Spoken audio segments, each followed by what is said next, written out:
This time, we will talk about the story of a heroine who sadly ended her first life before being reborn. The girl's name was Ariana Bronte, and being the daughter of a duke did nothing to ease her suffering. In her first life, this lady always tried to be strong, no matter how cruel her relatives were to her. She did not show hatred towards people in the hope that one day they would truly love her. But for some reason, her pleas for acceptance were never heard by any of the heavenly rulers. Even her own husband treated Arena cruelly, because in his eyes, she was just an instrument. Gerald Ratan knew how to speak many beautiful words, but they were all far from the real truth. However, for the lost and lonely Bronte, this man became salvation from a terrible life with her family. She didn't hesitate for a moment as she surrendered herself into the arms of a strong and handsome man. With him, the heroine was ready to lose her mind, just to stay close, and that is exactly what happened. Only the first few weeks of marriage to Gerald were the best in the life of the Duke's young daughter. For the first time in a long time, Ariana was over the moon that someone was being kind to her. But the prince's plans for the girl were much more dangerous and larger scale than she could have imagined. Before Ariana knew it, her hands were stained with blood from her husband's cruel orders. So the betrayal hit the girl who carried out every order of her beloved husband many times harder. One day, he made it clear that their situation was once again like heaven and earth. No matter how much Ariana tried to reach for a warm embrace, she was rewarded only with cold blades. She couldn't even imagine that Ratan himself would end up choosing her younger sister, which he would like more. Their union brought devastating pain to the lady who had recently believed in love. But life was once again falling apart before the eyes of the girl, who could not protect herself from betrayal. The result of marriage for Ariana was a return to the cold dungeon where she had previously spent much time. Even the middle sister, Helena Bronte, did not feel sorry for her eldest, who was not accepted in this place. Until her death, the heroine was never able to understand why everyone around her hated her so much. For some reason, every single person in the Bronte estate was unable to resist making nasty comments towards Ariana, and it had been like this since childhood, as if someone had cursed the little girl, and now she was responsible for it. In those moments, the heroine desperately clung to any contact with her mother, even if it brought her pain. Only now did she realize that all this time she had been senselessly running after the woman, that she had not wanted to look at her. Rachel had other daughters, so she allowed the eldest, who was from a man she didn't love, to be neglected. So, as soon as the girl grew up, her mother decided to marry her off for her own benefit. At that time, Ariana didn't know that her every action was carefully planned by the cruel Rachel, and no man was ready to sincerely love a girl who was not respected by anyone in the estate. While the lady forgot everything at the sight of the outstretched hand, as she hoped to feel love, but society remained deaf to Arena's pitiful eyes, and she spent her time alone. In her entire life, instead of beatings and bullying, the lady never once felt human warmth. This is what caused the most pain to Ariana, who did nothing bad to her family.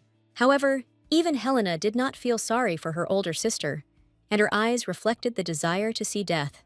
Only towards the end of her life did the heroine realize that, for everyone, she had always remained an empty and worthless person. That is why the sister sent her elder sister to her death with such ease, because after that, she would live happier. The noose that was hung for Ariana in the dungeon had actually been tightened around her neck since childhood. But the girl stubbornly refused to accept the reality in which no one needed her. The heroine had no other choice but to follow the cruel fate that her family had chosen for her. At that moment, all the girl's thoughts were filled with a burning desire to find a place for all the pain. But no amount of suffering on Ariana's face could move Helena, who wanted to see her relative's death, to pity her. The Duke of Bronte's second daughter has long been rotten from the inside, just like the rest of the family on the estate. So Helena personally sent Ariana to the next world, hoping that she would never hear from her again. At that moment, the heroine prayed to all the gods for a rebirth in which she would no longer have to suffer. What the lady feared most was to feel the pain of a broken heart and lack of love again. She no longer wanted to love and be loved, as her entire consciousness was filled only with revenge. Although Helena couldn't read minds, she was terrified at that moment when she saw Ariana's face. The deceased was unfairly accused of something she did not do, but no one cared. This is how cruelly the life of the heroine ended, who all the time was just trying to find love for herself. Everyone then decided that the girl committed suicide out of shame, because she was considered guilty of the deaths. For the first time in a long time, peace reigned throughout the empire, without rebellions or betrayals within the country. The delicate balance between the four rulers was achieved with great difficulty, but it was maintained. The Duke of the East, named Russell White, was the most careful of all to ensure that the rules were followed. He was opposed by Rodion Oblin, who ruled the West and constantly stirred up quarrels between the allies. Only the Duke of the South kept aloof from all political problems and did not even disclose his name. But the Duke of the North, who became the young Cyrus Karha, was not afraid to openly express his discontent. His name quickly became known throughout the empire due to the fearlessness and cruelty of the young man. He quickly led the resistance against the secret guild of Paganus, which prevented the cardinal directions from uniting. The young duke kept quiet for a long time, although in reality he was gathering strength for an uprising against Rattan. He was the only one who did not believe that the previous ruler was killed by a young girl from the Bronte family. Therefore, after a few years, Cyrus declared war on Gerald, whom he suspected of all the crimes. This is how he unexpectedly took revenge for the death of Ariana, who was killed by her husband and younger sister. Karka personally cut off the heads of the traitors, who blamed another person for their actions. In the heroine's past life, she never met this person who could support her. Ariana died much earlier, and did not even know that she was posthumously acquitted, thanks to the Duke of the North. And so it happened that the girl was reborn into her youth, so she was destined to meet the Duke. The guy didn't yet know what future awaited him, but for some reason, he became interested in the blue-haired lady.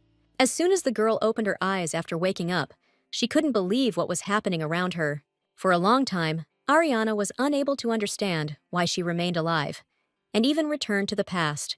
She clearly remembered how she committed suicide under pressure from her sister and remained in a cold dungeon.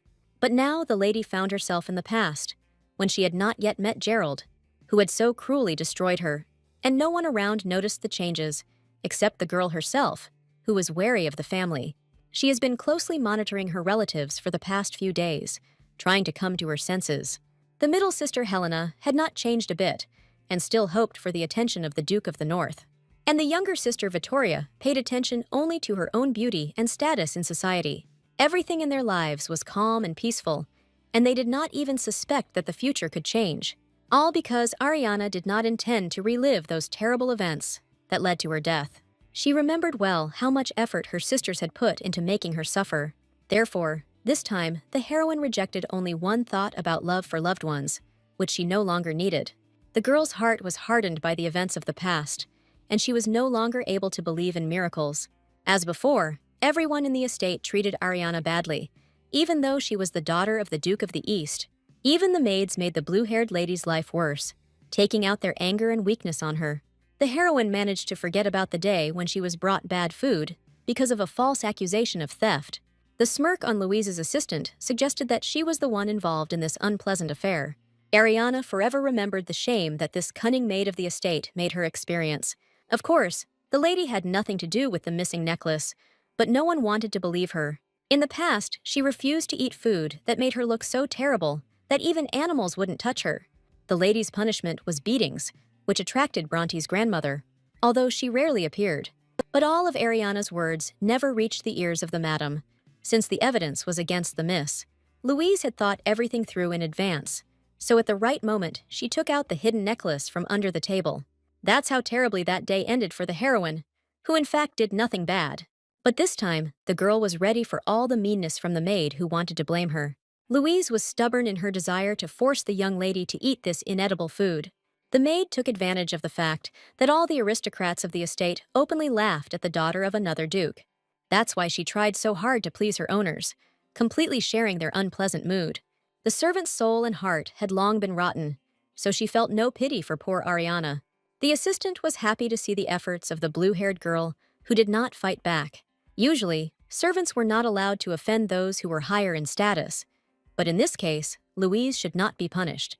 Only this time, the heroine's eyes did not go out, as the fire of hatred inside her was much stronger. She saw that even the clothes on this servant were much better than those that were brought to her. But the assistant did not leave the lady any chance to rest, as she increasingly enjoyed mocking her. Louise quickly got into the swing of things when she noticed that Ariana, for some reason, didn't even try to resist, but the Duke's daughter's gaze remained just as determined, which frightened the maid. The heroine felt power in this situation, despite the fact that she was the one being beaten the whole time. But the girl had a plan, so she took all the beatings so calmly in order to achieve more. Ariana understood perfectly well that she could not openly confront her offenders. So, although Louise clearly noticed the change in her behavior, the lady herself maintained a calm face. The assistant really did begin to think that someone else had appeared in the place of the blue-haired lady. Before she could formulate this thought, Ariana suddenly doubled over as if she was in pain.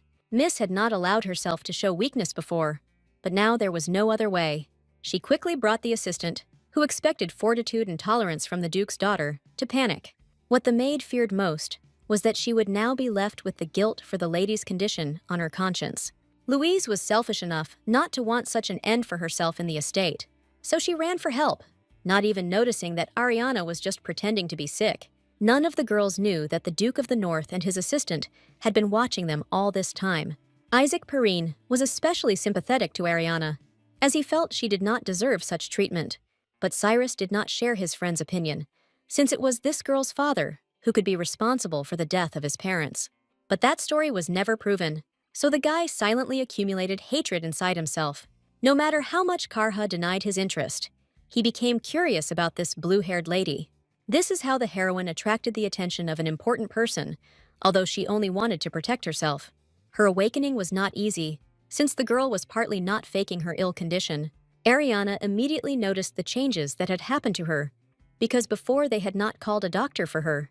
All the relatives, headed by Kilra Bronte, who was the grandmother, gathered in the ladies' room, but only the maids allowed themselves to whisper anxiously at the sight of Ariana's condition.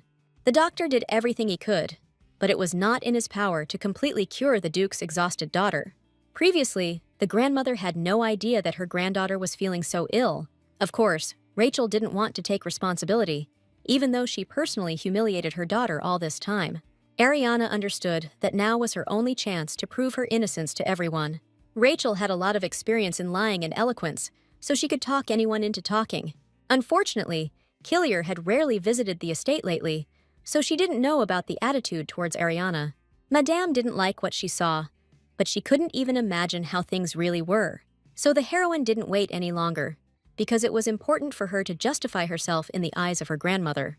No one expected the blue-haired lady to talk again about not stealing anything, but Rachel was afraid of being disgraced in front of Killier, so she didn't want her daughter to speak. Louise knew best about what was happening. Having personally stolen the necklace to frame Ariana, the heroine was well aware of the punishment that hung over her, so she tried to avoid injustice. For the first time in a long time, her words made her grandmother think that something was going on in the estate. She had noticed something similar before due to the behavior of the maids, but she tried not to pay attention to anything. But now, Killier's status obliged him to look into the theft situation in order to find the culprit. Unbeknownst to the others, Ariana made every effort to point out the carefree Louise next to her. The assistant had never before encountered the Duke's timid daughter displaying so much courage, but the heroine was no longer the quiet girl she once was. She had learned to weave intrigues for the sake of survival. So all eyes were on Louise, who was sure that the lady would not be able to prove anything. But the maid's courage began to fade before her eyes when the other assistants began to search her. Although Louise was sure that the girls would not be able to find anything, her heart sank treacherously. She had no idea that the stolen necklace had been in her apron pocket all this time. The maid clearly remembered how she hid the jewelry in another place, which is why she remained so careless. This is how the heroine managed to take revenge on her assistant, who had been taking out her anger on her all this time. Now, no one will believe the maid who accused another man of stealing a precious piece of jewelry.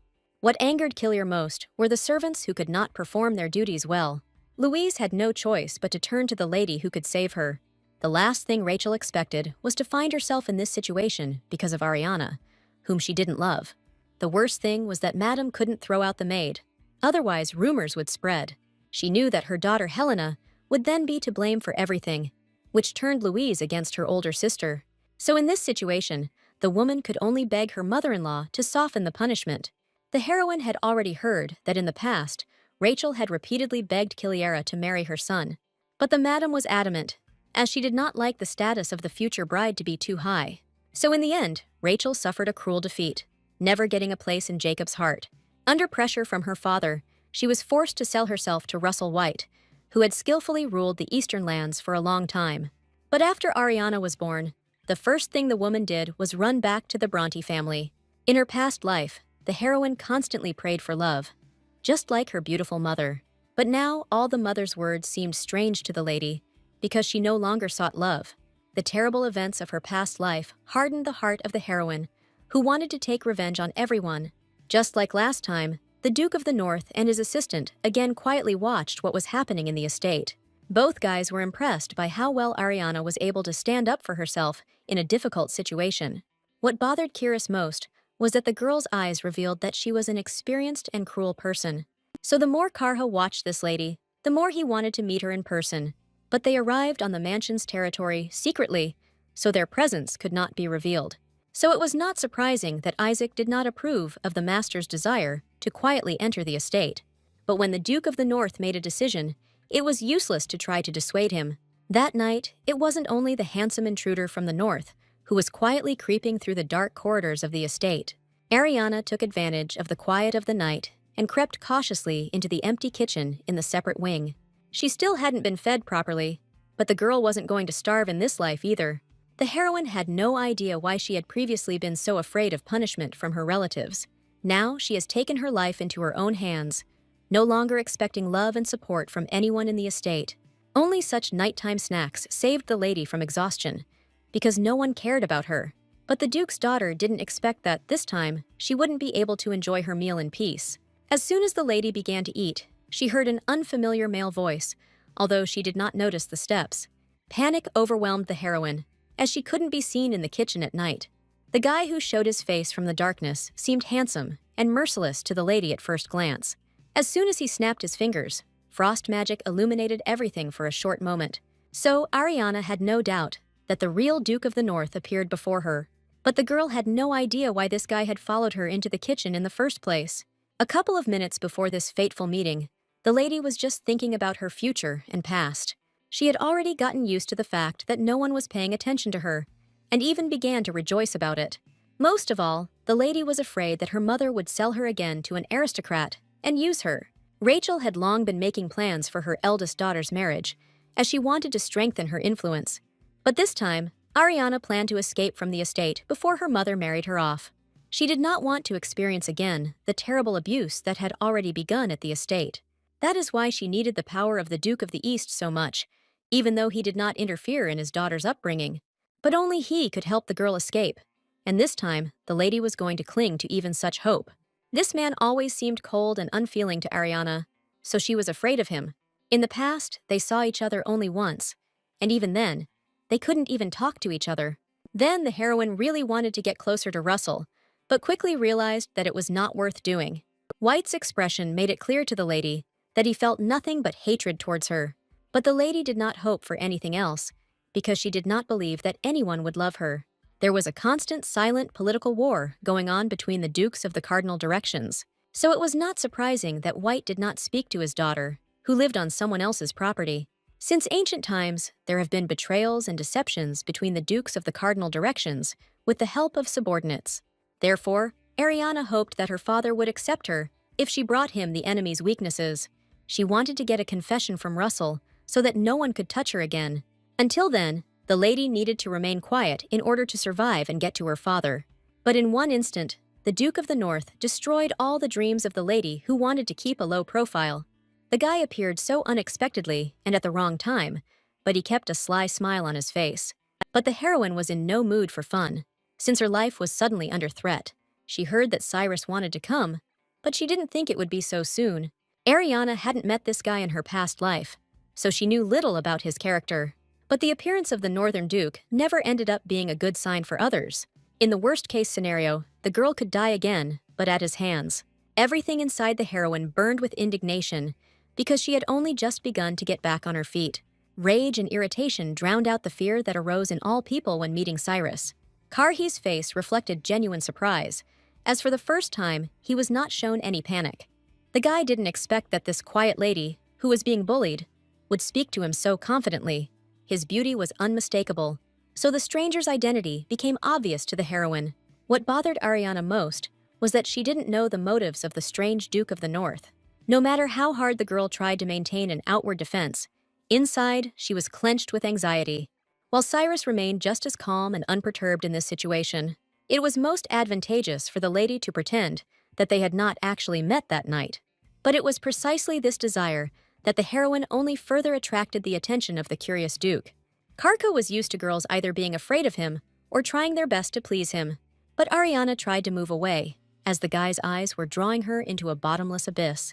Their bright red color reminded the heroine of the endless sea of blood that remained after the battles. She looked at her reflection in the water with horror, because she did not want such a cruel life. Miss could not even imagine what the Duke, whose eyes held such madness, had to endure.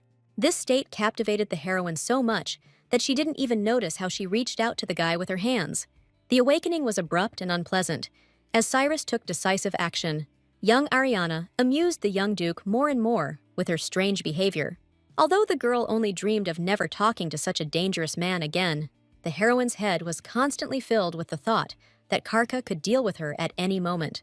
But this time, the Duke pulled the lady towards him, not at all, because he wanted to harm her. It so happened that on this very night, the maids were sent to the kitchen to fetch food for Helena. The assistants had clearly only recently gotten out of bed, due to the whims of their beloved daughter, Rachel. The girls were discussing the latest gossip in the estate, unaware that they were not alone.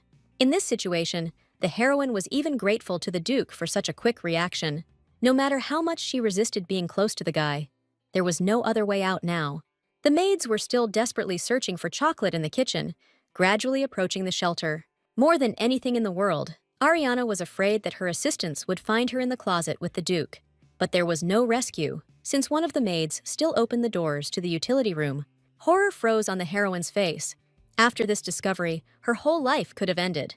But suddenly, the assistant simply walked past the guy and girl as if they didn't exist. Ariana couldn't have imagined such a development of events, even in her wildest dreams. The maid acted as if she really hadn't noticed, either the Duke's daughter or Kiris Karhu. This circumstance raised many questions in the lady, who had hardly encountered magic before. Cyrus didn't even think about hiding from the girl the fact that he had hidden it with the help of his magic. The guy himself would not want his secret presence in the estate to be revealed. Of course, the Duke could not help but be glad that the lady now had to help him. But Arena wasn't so easy to hook, because she was already living her second life. So the girl was in no hurry to thank the savior, because of whom she lingered in the kitchen for so long. From the outside, it might seem that Cyrus was flirting with the lady who interested him, but the heroine saw that the guy's eyes still remained just as cold and dangerous. She knew a lot about her family, as she was connected to Gerald in a past life. But the Duke named facts known to the girl. Although he had never been part of her family, the more the lady pushed Cyrus away from her, the more he pressed her to himself. The heroine's thoughts were completely confused, because she could not understand this man's motives. When he told her details about the Bronte family, Ariana tried to look surprised. But in fact, from her past life, the lady knew all the details about her mother's life. Rachel became pregnant too early for the second time, which enraged her father. But the woman had enough courage to fight for the life of the child she was going to love. But the Duke of the West, as an act of revenge, married off his daughter, forcing her to forget about the child. This is how Helena found herself among the common people, although her mother planned to take her away in the future. Rachel had been forced to bow her head all her life, which is why she had so much hatred left inside her. The only thing that brought her relief was her beloved husband, with whom she wanted to be from the very beginning. During the marriage, a third daughter was conceived, who was later named Vittoria Bronte, while Helena suffered from poverty for a long time, until her mother dared to take her away. All of this was a Bronte family secret, so the Duke was not allowed to know such details. The heroine had a hard time pretending that she was hearing this whole story of her family for the first time in her life. She was not allowed to get close to the Duke of the North, who remained an obscure figure in history. But for some reason, Cyrus did not want to let this lady go.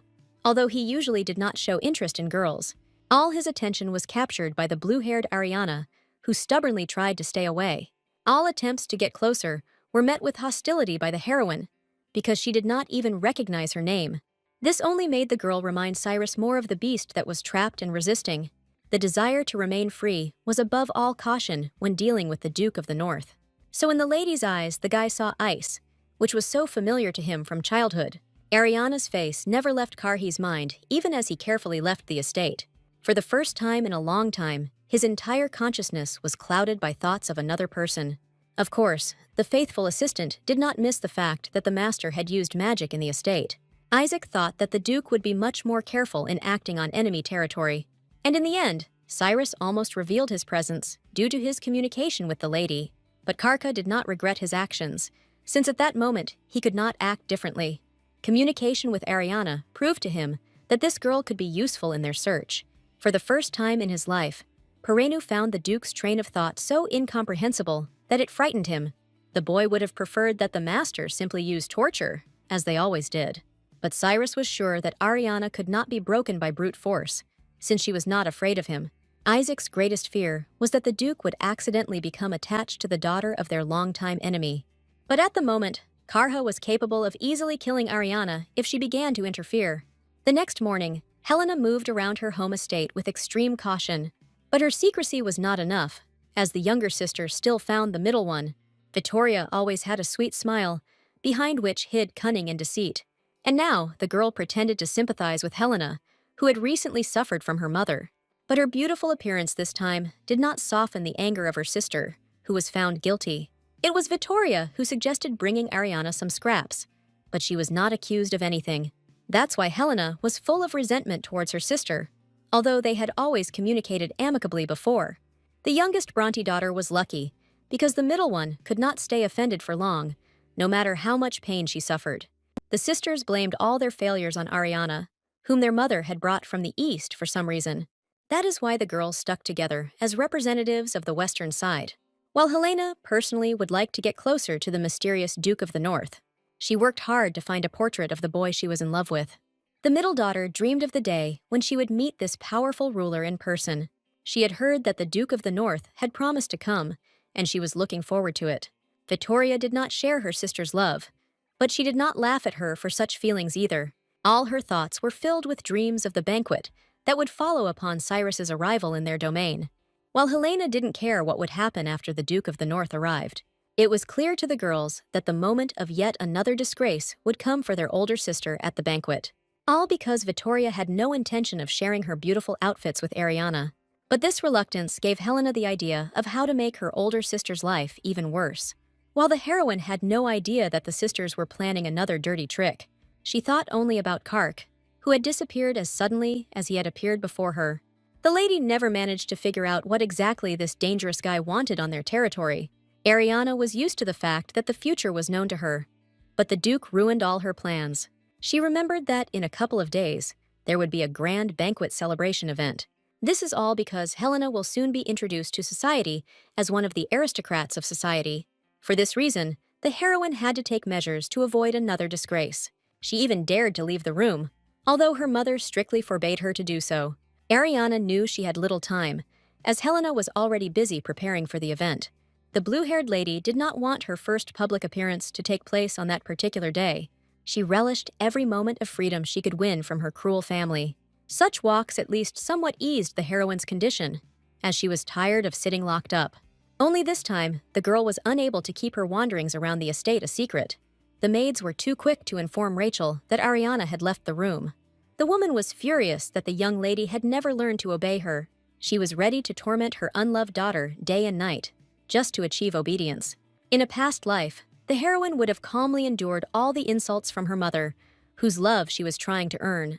But now Ariana's eyes were shining with the fire of defiance, because she did not bow her head before her mother. This only made the woman even more angry, as she would have preferred to kill the girl if it weren't for the chance to make money off of her. Everything about Ariana's face reminded Rachel of the Duke of the East, whom she hated most of all. Therefore, Madame would never have been able to show her daughter even a drop of love and understanding. All the plaintive words of the daughter only caused more anger and fury inside Bronte's wife. This was not the first time the heroine had suffered such beatings, so she was physically prepared for them. The girl decided for herself that she would never again try to win her mother's love. After numerous beatings, Ariana did not believe that anyone in the family could become close to her. It was all because she was too much like her father, whom Rachel never loved. The woman brought her daughter with her many years ago, only because the Duke of the West himself ordered her to do so. So now she couldn't look at the lady she wanted to send away as quickly as possible without hatred. But at that moment, the torture was stopped by a sudden change in the weather, which broke out into hail. Rachel was afraid for her appearance because she had to receive people from high society, so she quickly fled to the estate, but left her daughter outside to freeze in the hail. Even without her mother's order, the heroine had no desire to follow her into the room. What Ariana didn't expect was the appearance of a man who suddenly came to her aid. It so happened that the Duke of the North was nearby and could not silently watch the beating. In fact, with her actions, the heroine tested her mother's humanity for the last time. And now she was finally convinced that she shouldn't have reached out to this woman. Just when the lady was thinking that she would use any chance to save herself, the Duke appeared. The girl had no doubt that it was Cyrus who had spoiled the weather with his magic. In this whole situation, the guy was only interested in why Ariana was provoking her mother. He was becoming increasingly fascinated by the strange behavior of the girl, who did not show fear in front of him. So the guy couldn't let go of the lady, who was already heading towards the estate. The heroine froze in place when she heard that the Duke could not think of what to call her. She didn't expect Cyrus to follow the rules that had been laid down recently so closely. Ariana remembered well the moment when she lost her temper, and therefore asked not to be identified by her status. Apparently, her facial expression then told Karha that it was better not to argue in such situations. However, this did not stop the Duke from wanting to give unnecessary advice to his friend. In the end, Ariana had to let the guy call her by her first name, just to get him to leave her alone. The lady could not have imagined that the young man's face would light up with a pleasant smile after her words. No matter how stony the heroine's heart was, she was unable to ignore such beauty. So the lady's heart sank treacherously. Although she tried to hide her emotions, it turned out that the guy wanted to talk about the girl's facial expression all this time. Cyrus clearly saw in Ariana's eyes the desire for revenge and killing, even though she tried to appear nice. The heroine had no idea that all this time she had been frightening everyone around her with her internal struggle. This little piece of advice was very useful for survival, because Miss could give herself away. But even after help from Cyrus, the lady did not plan to show trust in him. So this time, she managed to quickly run away from the guy who wanted to continue the conversation. The Duke understood that his approach to the estate was dangerous, so he remained where he was. As usual, the assistant appeared nearby to remind the gentleman of his wrong actions. They both agreed that Ariana seemed too mature for her young age. Meanwhile, the heroine once again examined her face more closely, which she had not looked after before. The girl completely forgot that she was not allowed to show any changes inside outwardly. So from now on, the lady had to constantly smile at everyone around her, as she had done before. Gradually, Miss improved her acting skills, but she was far from the skills of her relatives. Vittoria was the best at pretending to be a nice girl when she was communicating with the unloved Ariana. And this time, upon seeing her older sister, the lady beamed with a joyful smile, as if she had been waiting for her. In her past life, the heroine believed that Vittoria was always on her side in this family. Too late, Ariana realized that it was actually this girl who was ruining her life. The youngest daughter of the Bronte family possessed incredible charm, which she used so skillfully. That is why she was also to blame for her sister's death, although she did not regret what happened at that moment. Her feigned participation poisoned the heroine's life every time, but she had not noticed it before. Only now has Ariana gained the sense not to show her sister her true emotions. But it turned out that Vittoria was much more observant than the heroine remembered her to be. The girl didn't expect that her sister would notice the unnaturalness in her behavior so quickly. The only thing that saved the lady was that there had been recent events that would have made anyone nervous. So the younger one only tried once again to calm the older one in order to bind her to herself. But this time, Ariana clearly felt like she was the one in charge in this relationship. In her past life, the heroine always obeyed Vittoria, considering her almost a goddess. Although they grew up on the same estate, the difference between the girls was noticeable to the naked eye. But now Ariana had every opportunity to take revenge on her naive younger sister. Until Vittoria gained experience, the lady had to play the role of an obedient sister next to her. The heroine remembered well that she should not have listened to Vittoria's advice about etiquette. The girl only pretended to be trying to tell her older sister about table manners. But in reality, she was cruelly lying to Ariana and telling her wrong actions while eating. All this was done to present Rachel's eldest daughter in an unflattering light in society. But the nuance was that the heroine no longer believed a single word from her younger sister. Now Vittoria was briefly preparing Ariana for the banquet, happy that she was repeating everything after her. However, a cunning plan had already matured in the heroine's head on how to turn everything to her advantage. Until now, because of her terrible past, the girl had nightmares about those events every night. Most of all, the lady was worried about the banquet, at which she was cruelly disgraced in front of everyone. At that time, all the aristocrats only discussed the strange actions of the daughter of the Duke of the East from the sidelines. But Ariana sincerely tried to achieve love and acceptance from her family and adults. But it all ended in shameful and public humiliation, because the lady did not know the rules of behavior in society. Although all this was in the past, the heroine could not get those events out of her head. All these dreams were a signal to the girl that she should remain just as careful. She didn't show her tears to anyone, but when she was alone, she allowed herself to indulge in emotions. At the banquet last year, Vittoria made a laughingstock of Ariana, and the lady remembered it forever. But now the heroine was going to do everything possible to win the event. She knew that if she caught the attention of Duchess Juliana Rabenta, everything would change. So the lady's future directly depended on her actions, which could again turn out sad.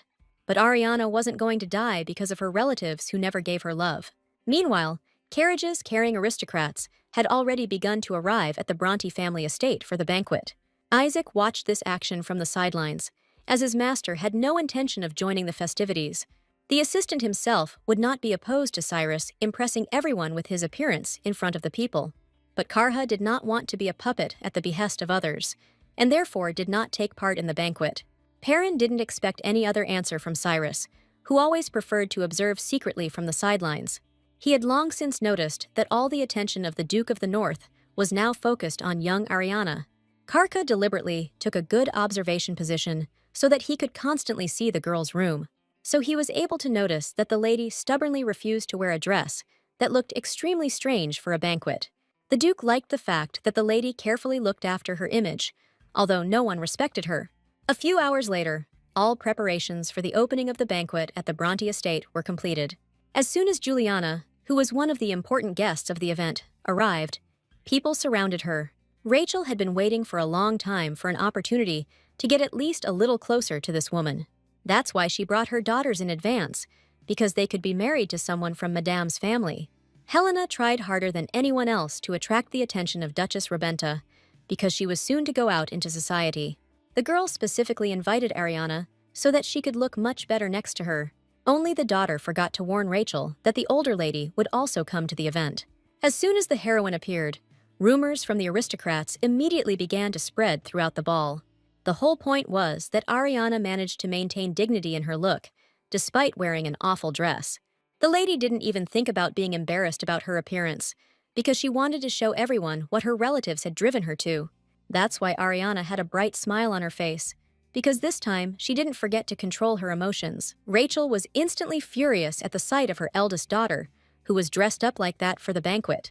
She realized that it was already too late to hide the girl from prying eyes. The hardest part of this situation for Rachel was having to keep up a mask of emotion. Bronte's wife wasn't the only one shocked by Ariana's appearance at the event. Vittoria was confident that the eldest would wear the very dress that she had prepared for her in advance. In the end, the girl could not be considered a laughingstock because she evoked pity in everyone around her. Bronte's youngest daughter knew she urgently needed to get Ariana out of the banquet hall, but Helena decided to take advantage of her ugly sister to look good in comparison. This behavior of the sister only played into the heroine's hands, which attracted a lot of attention from the outside. The aristocrats watched in horror as the only girl wore such a dress. No matter how hard Rachel tried, she couldn't hint at getting her daughter out of the banquet hall. The heroine pretended not to understand anything and continued to show the injuries from the beatings. These terrible bruises did not hide from the eyes of Rabenta, who did not forgive such behavior. Vittoria quickly noticed that her mother needed help in covering up the abuse of her sister. She knew how to play brilliantly in public, touching everyone with her innocence and beauty. But this time, Ariana easily got around her sister, as she knew in advance about all the words of her relatives. This is how the heroine achieved the fact that now all the aristocrats thought only about her condition, and the family could do nothing about the condemnation that poured down on them from the outside. Ariana wasn't afraid of losing her reputation, which is why she acted so boldly at that moment. In the end, the girl's plan was crowned with success, because the aristocrats turned against Bronte. None of the banquet hosts expected that they would be blamed for the Duke's daughter's condition, while the heroine didn't even need to pretend to be weak, because she was truly hungry. People from high society were so kind that they could not ignore the hungry miss. This is how Helena remained out of the spotlight, even though this event was meant for her. Everything inside the girl was seething with anger, because everyone began to think only about Ariana. The middle daughter was sure that her beauty would outshine everyone at this banquet, but this did not happen. According to Vittoria's plan, Ariana was to become a laughingstock for the aristocrats around her. And in the end, the fair-haired lady had to watch as her rival was praised from all sides. Vittoria was most frightened when she noticed that Ariana was suddenly offered tea with concern. Only she knew that now the girl would attract even more attention from the aristocrats. People were indeed surprised by the loud way in which the lady drank her tea. None of them expected that the manners of the Duke's eldest daughter would be so terrible. While the heroine successfully made a surprised face, because Vittoria showed her this method, Bronte's youngest daughter realized too late that all the blame would now be shifted onto her. This is how skillfully Ariana dealt with all the stupid ridicule her younger sister made towards her. People refused to believe until the very end that the blue-haired lady had been treated so badly.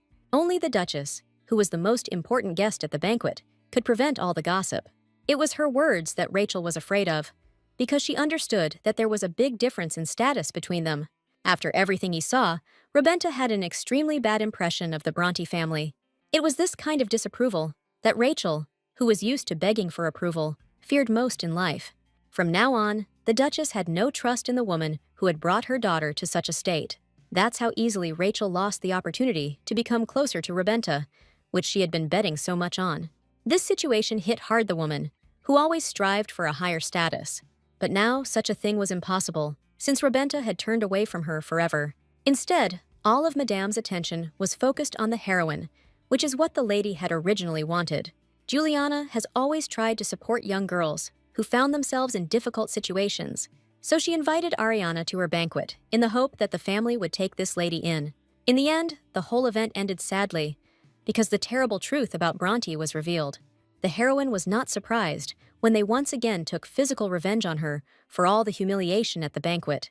Although the lady had suffered greatly, she no longer felt any fear of her foolish relatives. Now her mother was tied hand and foot, because the Duchess supported only Ariana. But before, the lady was afraid that if she told the truth about her family, no one would believe her. However, it all ended with the destruction of Bronte's reputation, because everyone sympathized with the heroine. So Ariana once again wondered why she needed the love of such a family at all. She was used to the darkness, so she didn't even think about shedding tears, because she was locked in a dungeon. But what came as a surprise to the lady was that she heard a familiar voice outside the bars. For the young Duke of the North, there was no place he could not easily reach. What the boy couldn't understand was why Rachel was so desperate to destroy her daughter. Ariana's answer was extremely calm, because she believed that she was simply unlucky to be born into such a family. Karka was deeply shocked by the logic of the girl, who didn't even try to improve relations with her family. This circumstance once again proved to the guy how special the girl could be considered. From the outside, he could clearly see how wary she remained at that moment. The Duke still couldn't understand where this young lady's anxiety and fear of people came from. It always seemed to him that all aristocrats were well brought up from childhood. But for such a young girl, Ariana thought too much about how to change her future. This is what reminded Cyrus of himself, because once upon a time, the guy had to survive in spite of everyone. Suddenly, the girl was overcome with loud laughter, because the Duke's confused face seemed funny to her. The heroine herself did not notice how much she was transformed in those moments when she smiled at the people around her. Karka clearly didn't expect his interlocutor to be able to display such sincere emotions in a cold dungeon. The longer the gentleman communicated with the lady, the more he became drawn into the girl's personality. And now the guy wanted to see tears on her face to make sure that the miss remained alive.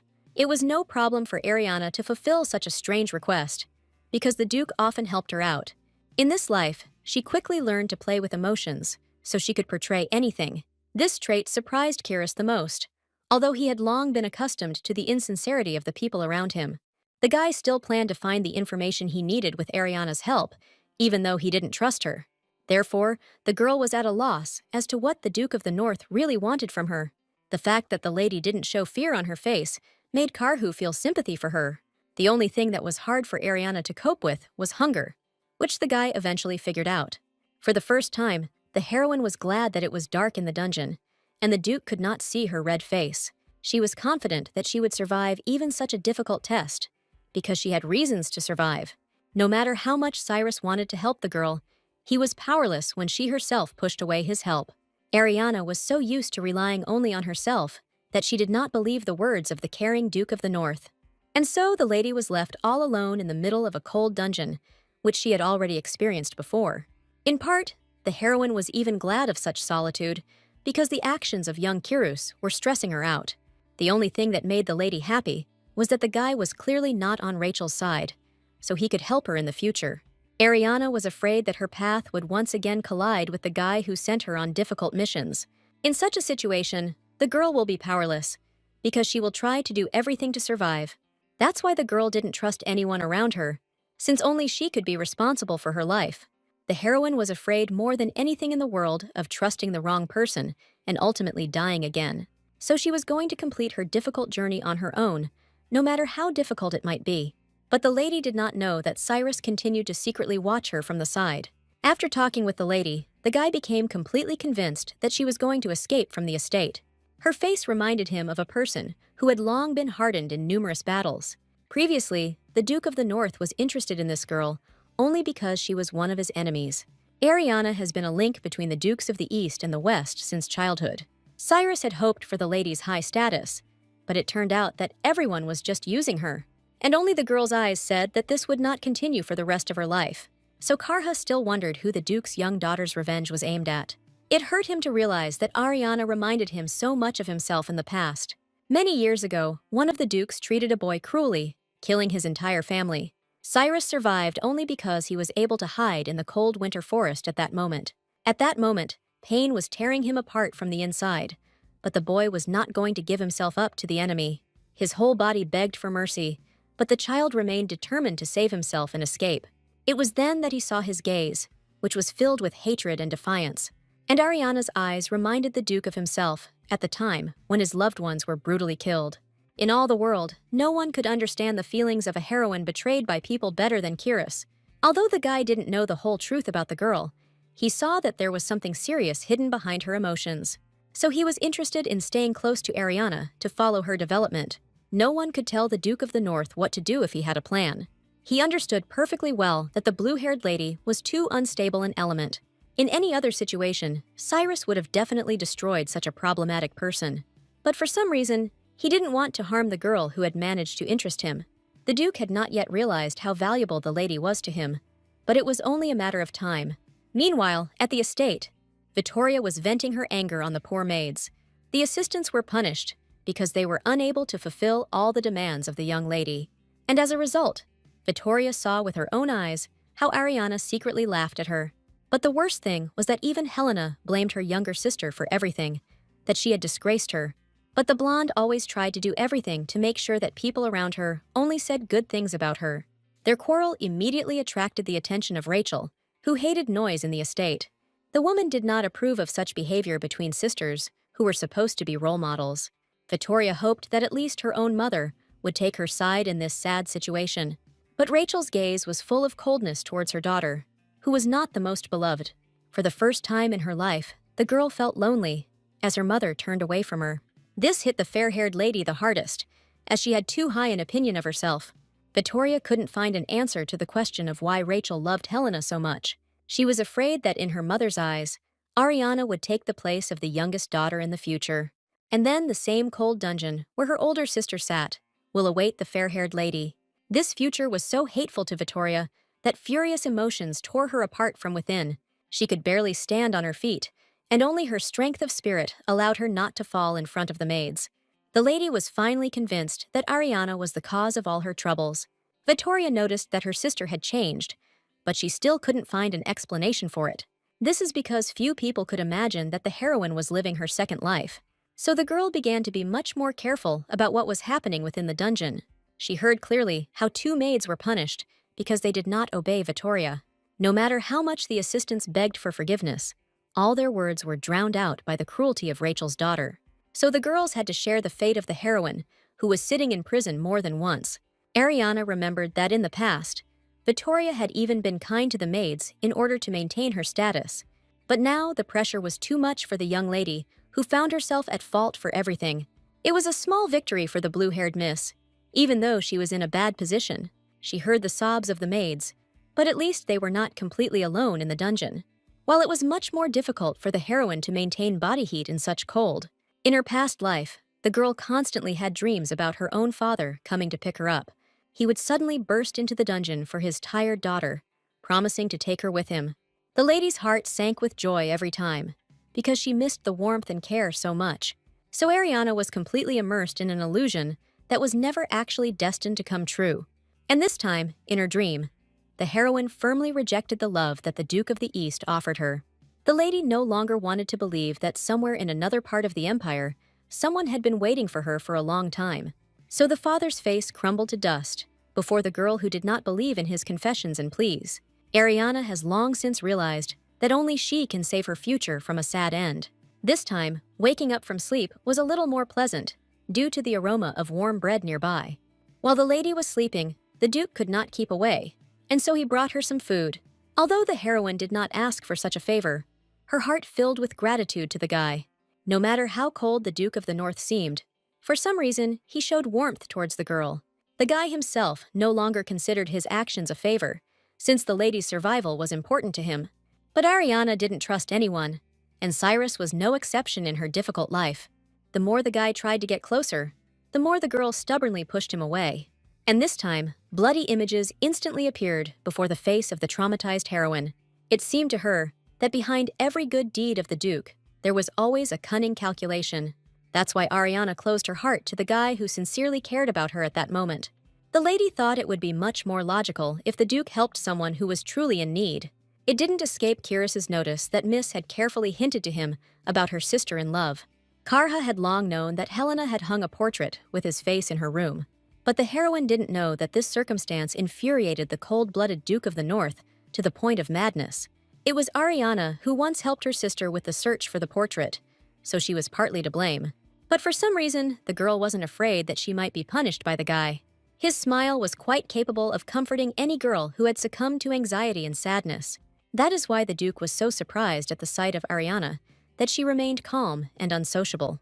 Cyrus was accustomed to the attention of girls who quickly gave him their hearts, and the heroine did not deny the fact that the Duke of the North had an incredibly handsome appearance. All Karha wanted to know at that moment was whether the heart of the lady next to him was beating faster. His seduction reached its maximum level, and all for the sake of this cold and determined girl.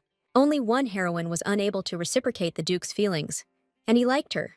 Meanwhile, at the estate, Rachel's husband was furious at everything his wife had done.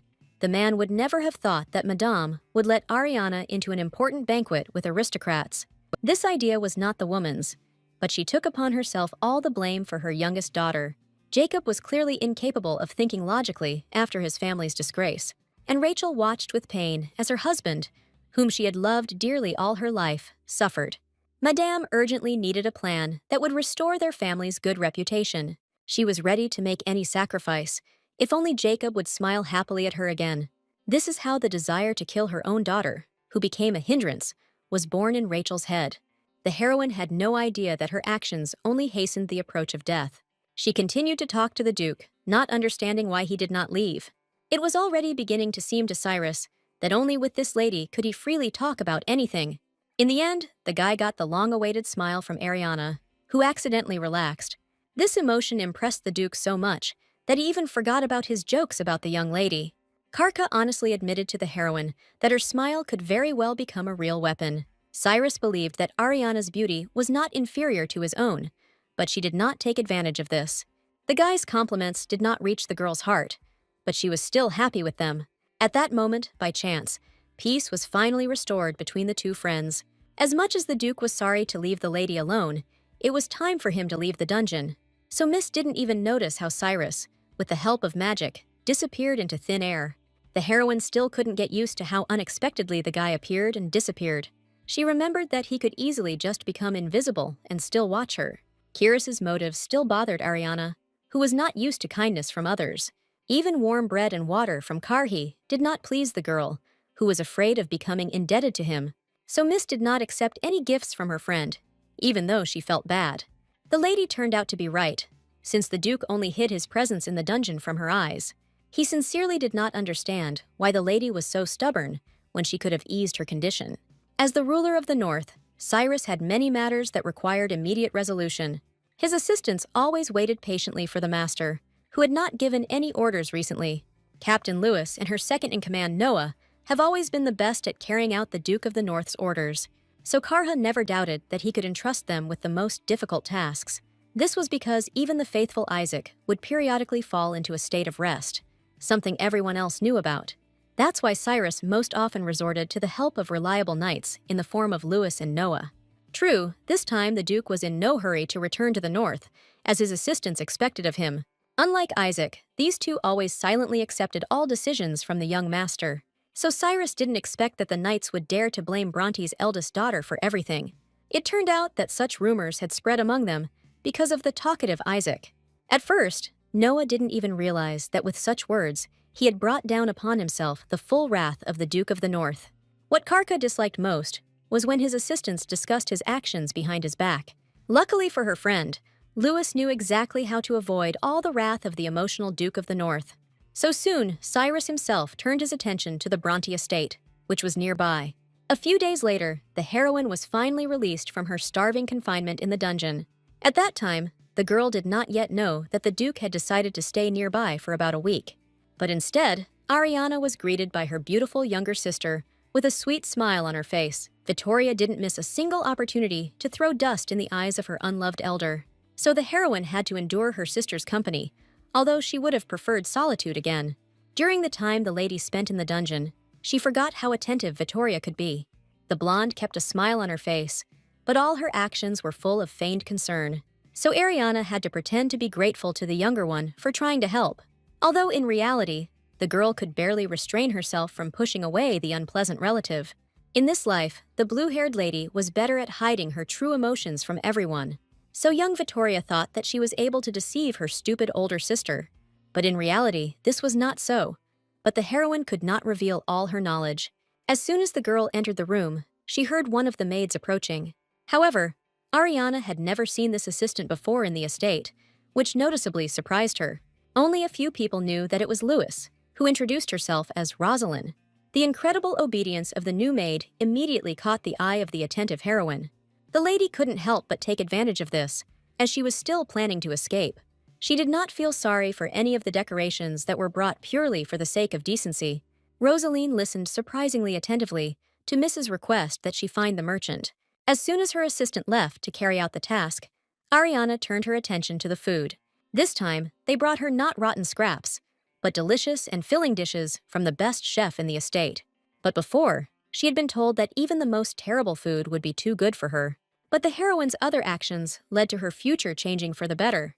However, this did not mean that Ariana would abandon all thoughts of escaping from her native estate. Instead, the lady planned to sell all the expensive jewelry that her sisters had brought her. Only with this would Ariana have the money to go to her biological father. The heroine had time to make sure that only she was able to take care of her well-being.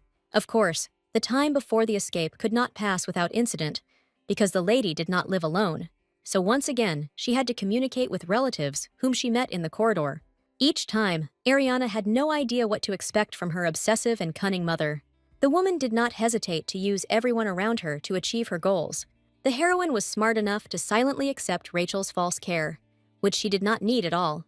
Although the woman's face was filled with kindness for the first time in a long time, Ariana didn't believe her. She was unable to forget all the horrors that Rachel had caused her in her past life. So the heroine only outwardly feigned submission, while inside she was burning with hatred. She didn't even think about accepting any help from her relatives, because she no longer needed it. The miss dared to walk around the estate only because she had such a meeting with the merchant. Rosalind arranged everything in the best possible way, and no one found out why Ariana suddenly headed into the forest. Although the lady did not have time to trust the maid, she began to respect her a little. Thanks to Rosalind's efforts, trading with the invited merchant was extremely successful for the heroine. What pleased Ariana most was the small dagger, which could be a good means of self-defense. In addition, she negotiated a good supply of money from the merchant, so she could soon escape. The only question that remained was what the lady should do with the maid who had helped her so much. In fact, Lewis's job was to undercover keep an eye on the daughter of the Duke of the East. That is why she overcame all of Ariana's mistrust, of which there was a lot in the lady. The knight commander had a good mind, so she easily found arguments for the girl.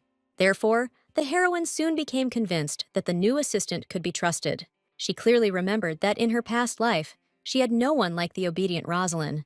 This meant that the lady's actions were already bearing fruit and were successfully influencing changes in the future. Miss was accustomed to using those people who could be useful in the implementation of her plans. She didn't expect much from the maid when she asked her to hide her money in a safe bank. But it turned out that the assistant did everything at the highest level because she chose the right branch. Ariana still wondered where Rosalind had come from, whose hands betrayed her as a difficult servant. What surprised Miss most was that the assistant's actions gave the feeling that they were her hands. For the first time in 2 lives, the heroine received a token, which was the key to her bank account.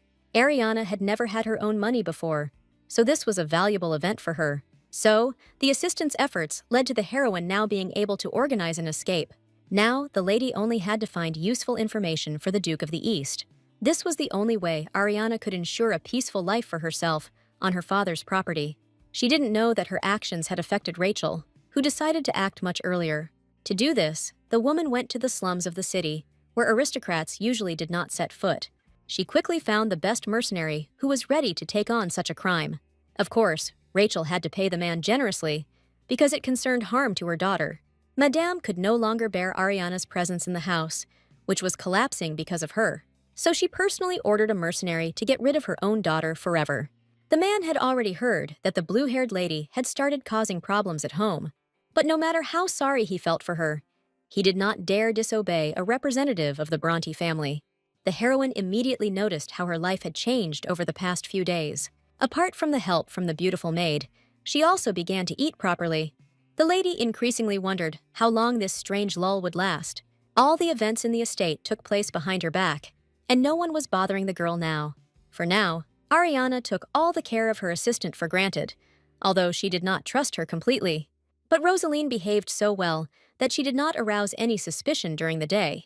The girl was determined to help the young lady in any matter, which was evident in her entire posture. So it was easy for the lady to bribe the maid, who always remained on her side. And today, the heroine needed Rosalind to lie to everyone that they were together. Since Ariana generously rewarded her assistant, she had no problem fulfilling even the strangest requests. The heroine prepared herself this way because her mother, for some reason, called her to her place for the first time. So Rosalind was given some strange demands, which the maid promised to fulfill. The lady herself headed towards Rachel, fully aware that there was some kind of catch behind her conversation. The mother never invited her daughter to her place just like that, because she sincerely hated her.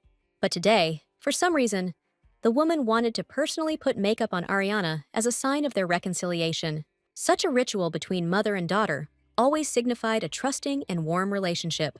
But Rachel was filled with bloodlust, even as she gently touched the daughter of the East's face. All the time, the lady felt as if her mother was about to personally end her life right there on this spot. However, she endured the strange makeup ritual because she did not want to reveal her knowledge. Ariana didn't like the kindness from her mother at all, from whom she expected only bad things, and the request from Madame was not long in coming, because she needed her daughter to go to the gazebo.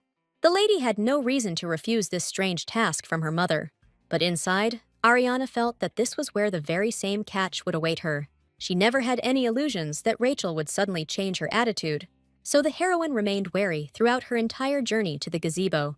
Trouble didn't take long to arise, as Miss heard footsteps behind her, but she didn't expect to see a mercenary known for his bloodthirstiness and cunning. The guy was clearly ordered to do more than just talk to the Duke's daughter, who was causing problems. And for this occasion, Ariana acquired a dagger, although her powers were not equal to those of her opponent.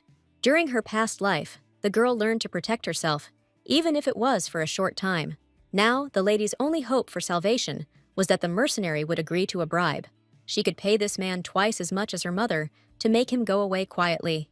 But Ariana had no idea that Rachel's plan was much more cunning than she could have imagined.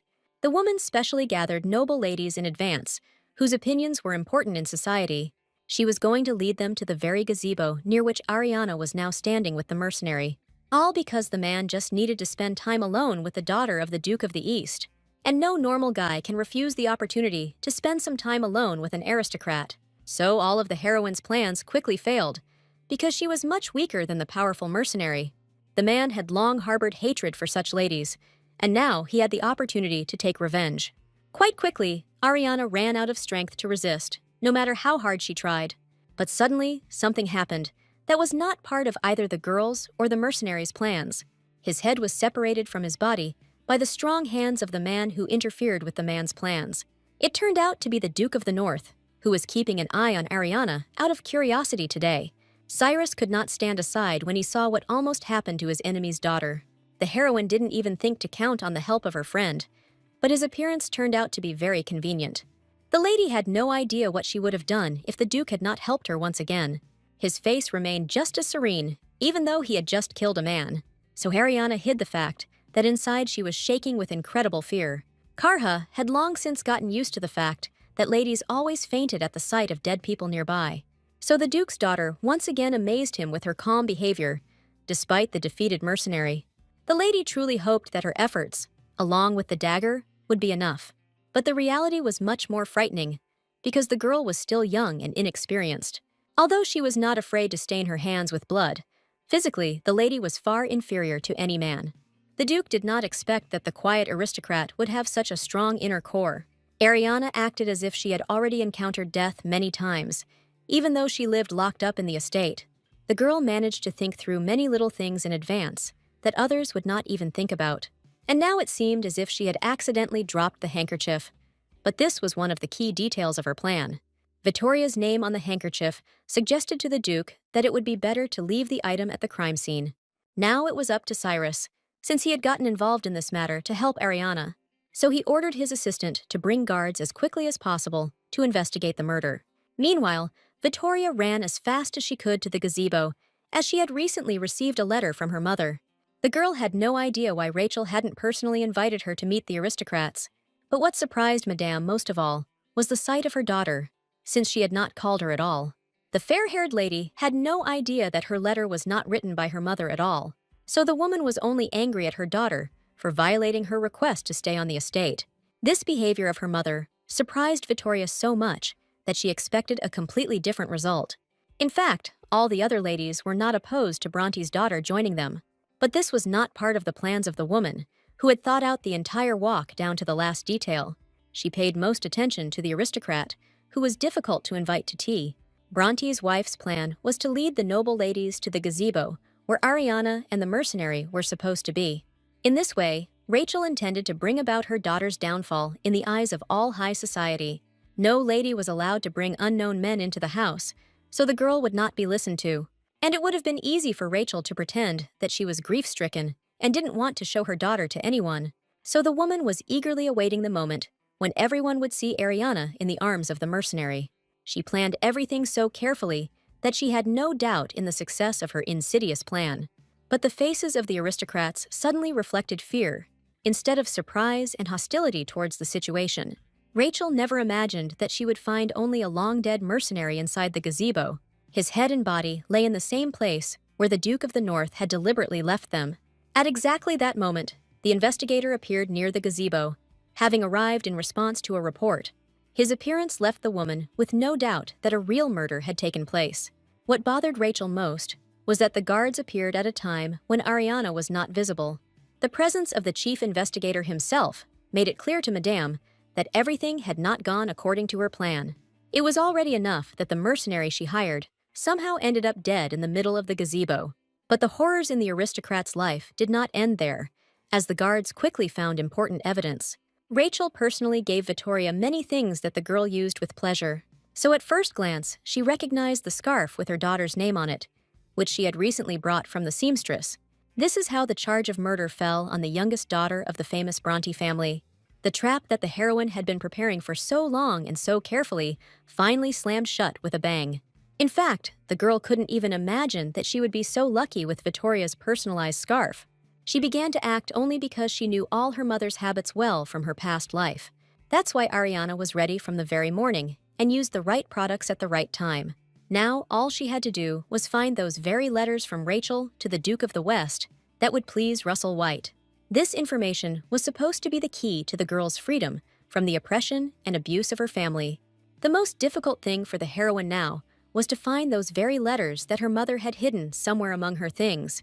She didn't have much time to explore all of evil Rachel's many outfits.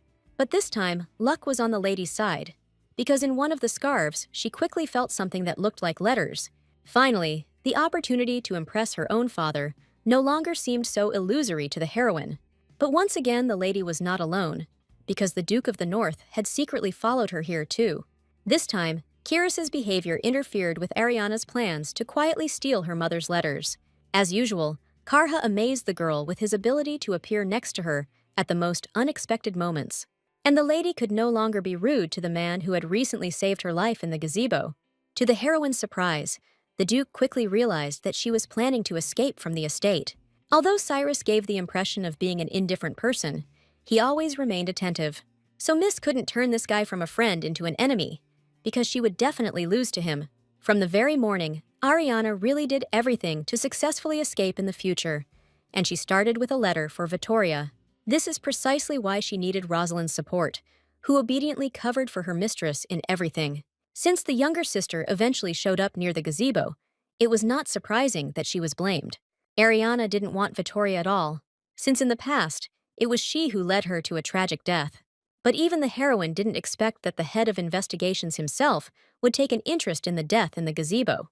The girl had not at all planned for the Duke of the North to provide her with so much useful support. Cyrus did this only to see the reaction of the young daughter of his enemy from the east, and Ariana's emotions were worth it, so the guy didn't regret at all that he came out of the shadows a little. For the first time in all the time of their communication, the lady finally looked her young age due to surprise. Even in such a situation, the heroine did not forget that the Duke could expect something from her in return. And in the future, Ariana was going to properly thank the guy for everything he did for her. She never forgot for a moment that behind Cyrus's smile lurked coldness and lies. Even in her past life, the heroine had heard a lot of terrible stories about the actions of young Karhi, so the lady did not let down her guard, constantly feeling herself in danger around the Duke. The guy clearly expected that the lady might be of some use to him after all her help. But Ariana didn't seem like the kind of girl who could be easily manipulated. This is what attracted Kiris so strongly, because all the other aristocrats were afraid of him. As much as the guy didn't want it, he had already become attached to the lady, who managed to surprise him at every meeting. He understood perfectly well that it was high time to return to the northern lands, where business awaited him. But the Duke wanted to see with his own eyes how far Ariana would go with her plans. He shuddered at the thought that something could have happened to the girl in the gazebo. If Cyrus hadn't made it in time, the lady wouldn't have been able to communicate calmly with him now. The fact that Ariana's own family did not give her peace did not leave the thoughts of the Duke of the North. While the heroine was tense because the guy for some reason was constantly around her, she would have preferred to leave her mother's room as soon as possible, along with the scarf containing the letters. Only Cyrus found it suspicious that Miss was trying to take the thing with her. That's how Ariana lost the letters as soon as she found them, because she didn't want to arouse suspicion. Because of Karhi's behavior, the lady was unable to take with her what could have ensured her freedom. So the girl's whole body burned with rage and powerlessness, because the guy had ruined her plans. This circumstance once again reminded Ariana that she should rely only on herself. She could not have imagined that her interest in the scarf would not go unnoticed by the Duke. The guy noticed this thing by chance, but ended up finding something much more interesting. He needed these letters no less than Ariana, because they talked about the death of his parents. Meanwhile, Vittoria was doing everything she could to justify her honor. Strange things had been happening to her since the morning, and it all started with that strange letter. The lady sincerely did not understand why everyone around her accused her of killing a stranger. She could only think of Ariana, who had been causing her a lot of trouble lately. The investigator was a wise man, so he did not refuse to interrogate the eldest daughter as well. While the youngest daughter spoke with the investigator, Rachel stood nearby, so it was she who first reported that Ariana was nowhere to be seen for some reason. The maids searched the blue-haired lady's entire room, but found no trace of her. Rachel specifically blamed herself for her eldest daughter's behavior, putting on a show in front of the investigator. Vittoria repeated everything her mother did, but in reality, they were both just waiting for the opportunity to blame Ariana. But none of them suspected that the heroine had thought this moment through in advance. For some reason, everyone around decided that the eldest daughter of the Bronte family had simply run away from the estate. Rachel immediately believed this news, since it was easier for her to blame Ariana for everything. She was going to do everything possible to stop Vittoria from being accused of murder. But once again, everything didn't go according to Madame's plan, because the eldest daughter had already been found. The maids themselves did not expect that the girl would be in an unexpected place all this time. While the estate was in turmoil, the heroine came to help Rosalind with her heavy laundry. None of the investigators believed that the young lady was actually involved in servants' affairs. But the investigator saw that there could be no mistake, since only Ariana had hair that color. The joy on the girl's face confused many, as it seemed sincere and genuine. Seeing this picture, gossip began to spread among the aristocrats that Ariana was indeed being mistreated. The heroine brilliantly prepared for the meeting with relatives who would try to accuse her.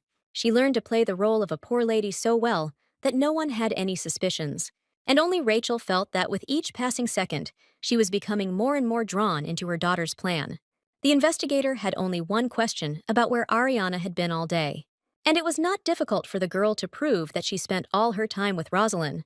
The huge number of washed items served as undeniable confirmation of this. So the investigator had no doubt that Vittoria was guilty of the murder. This accusation was a real blow for the girl who had hoped to be acquitted. She had never been in a situation before that could tarnish her reputation to such an extent. Only Rachel rushed to the defense of her daughter, whom she sincerely believed to be innocent. But none of the aristocrats dared to help Madame, even though they respected her.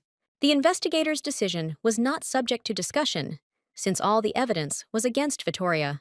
Only the sharp male voice that sounded so suddenly made the man slow down a little. It turned out that the head of the Bronte family himself had finally arrived in response to the noise outside the estate. All this time, he was so busy with business that he knew nothing about his daughter's accusations. Jacob had no idea that everything had happened so quickly while he was away. Vittoria's face lit up at the sight of her father, as she hoped for his support in this situation. But the head of the family could not act recklessly in front of so many witnesses. So this time, he did not take his daughter's side, which is what she so strongly expected from her father.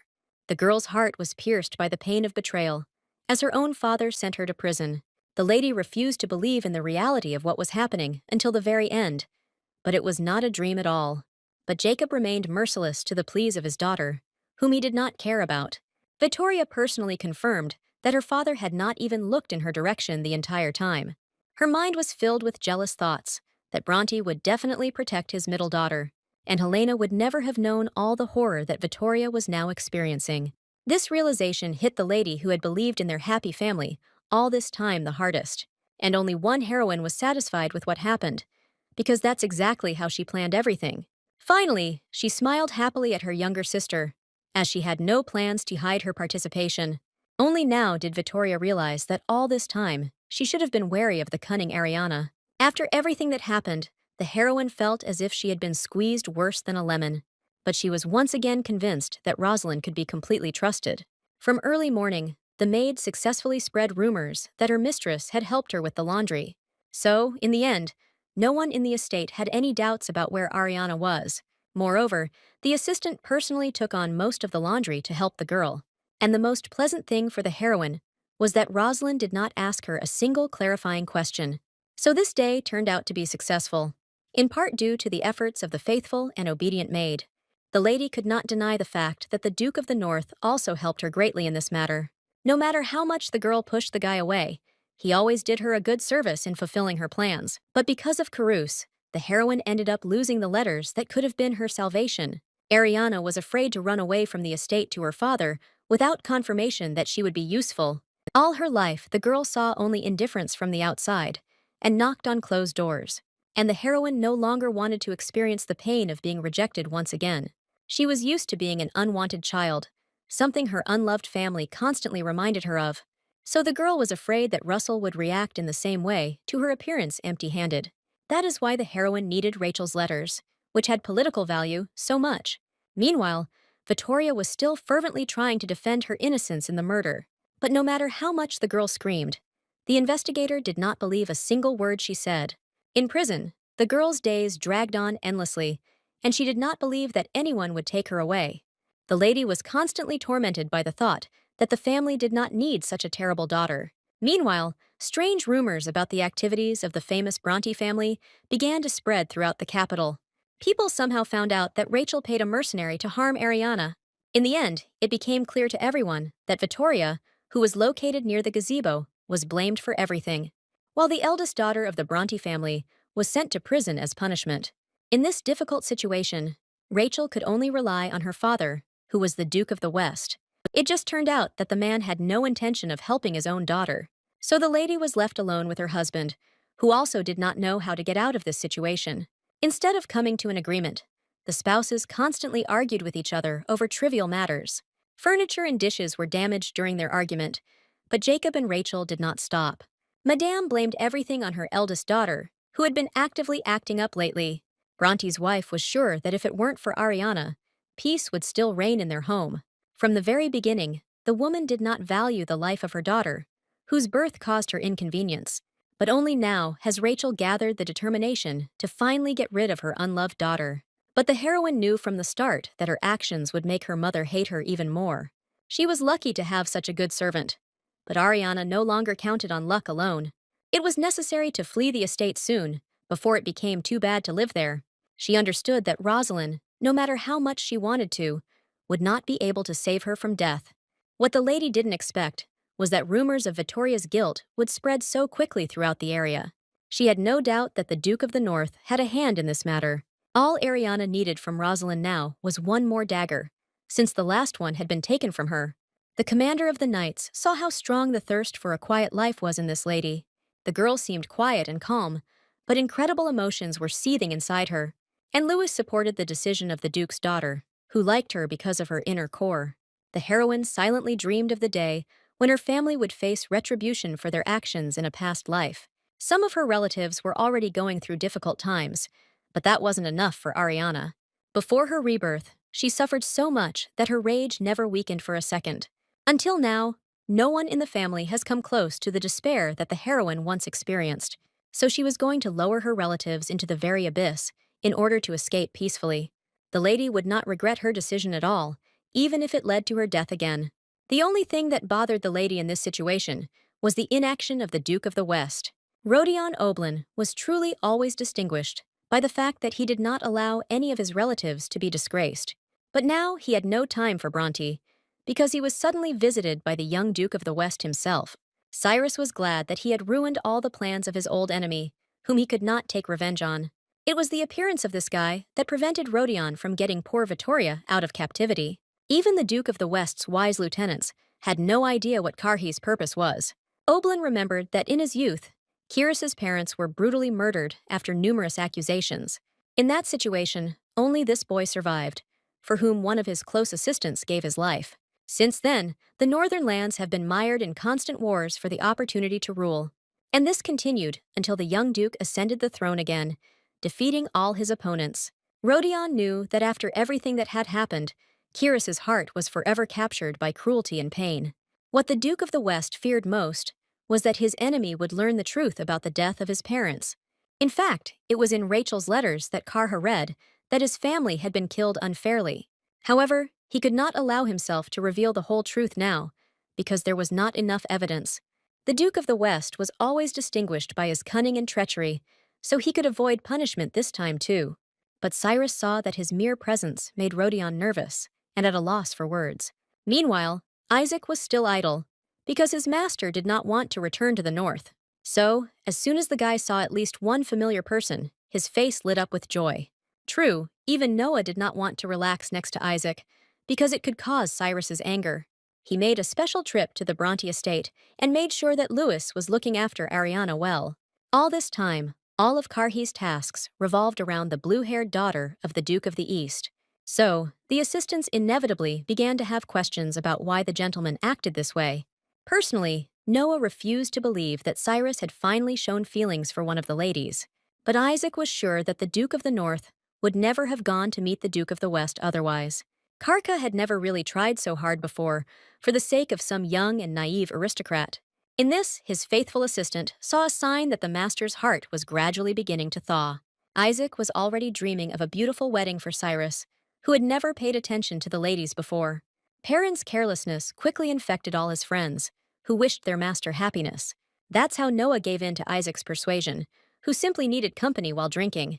The assistant did not even doubt the fact that the lady would fall in love with their gloomy master.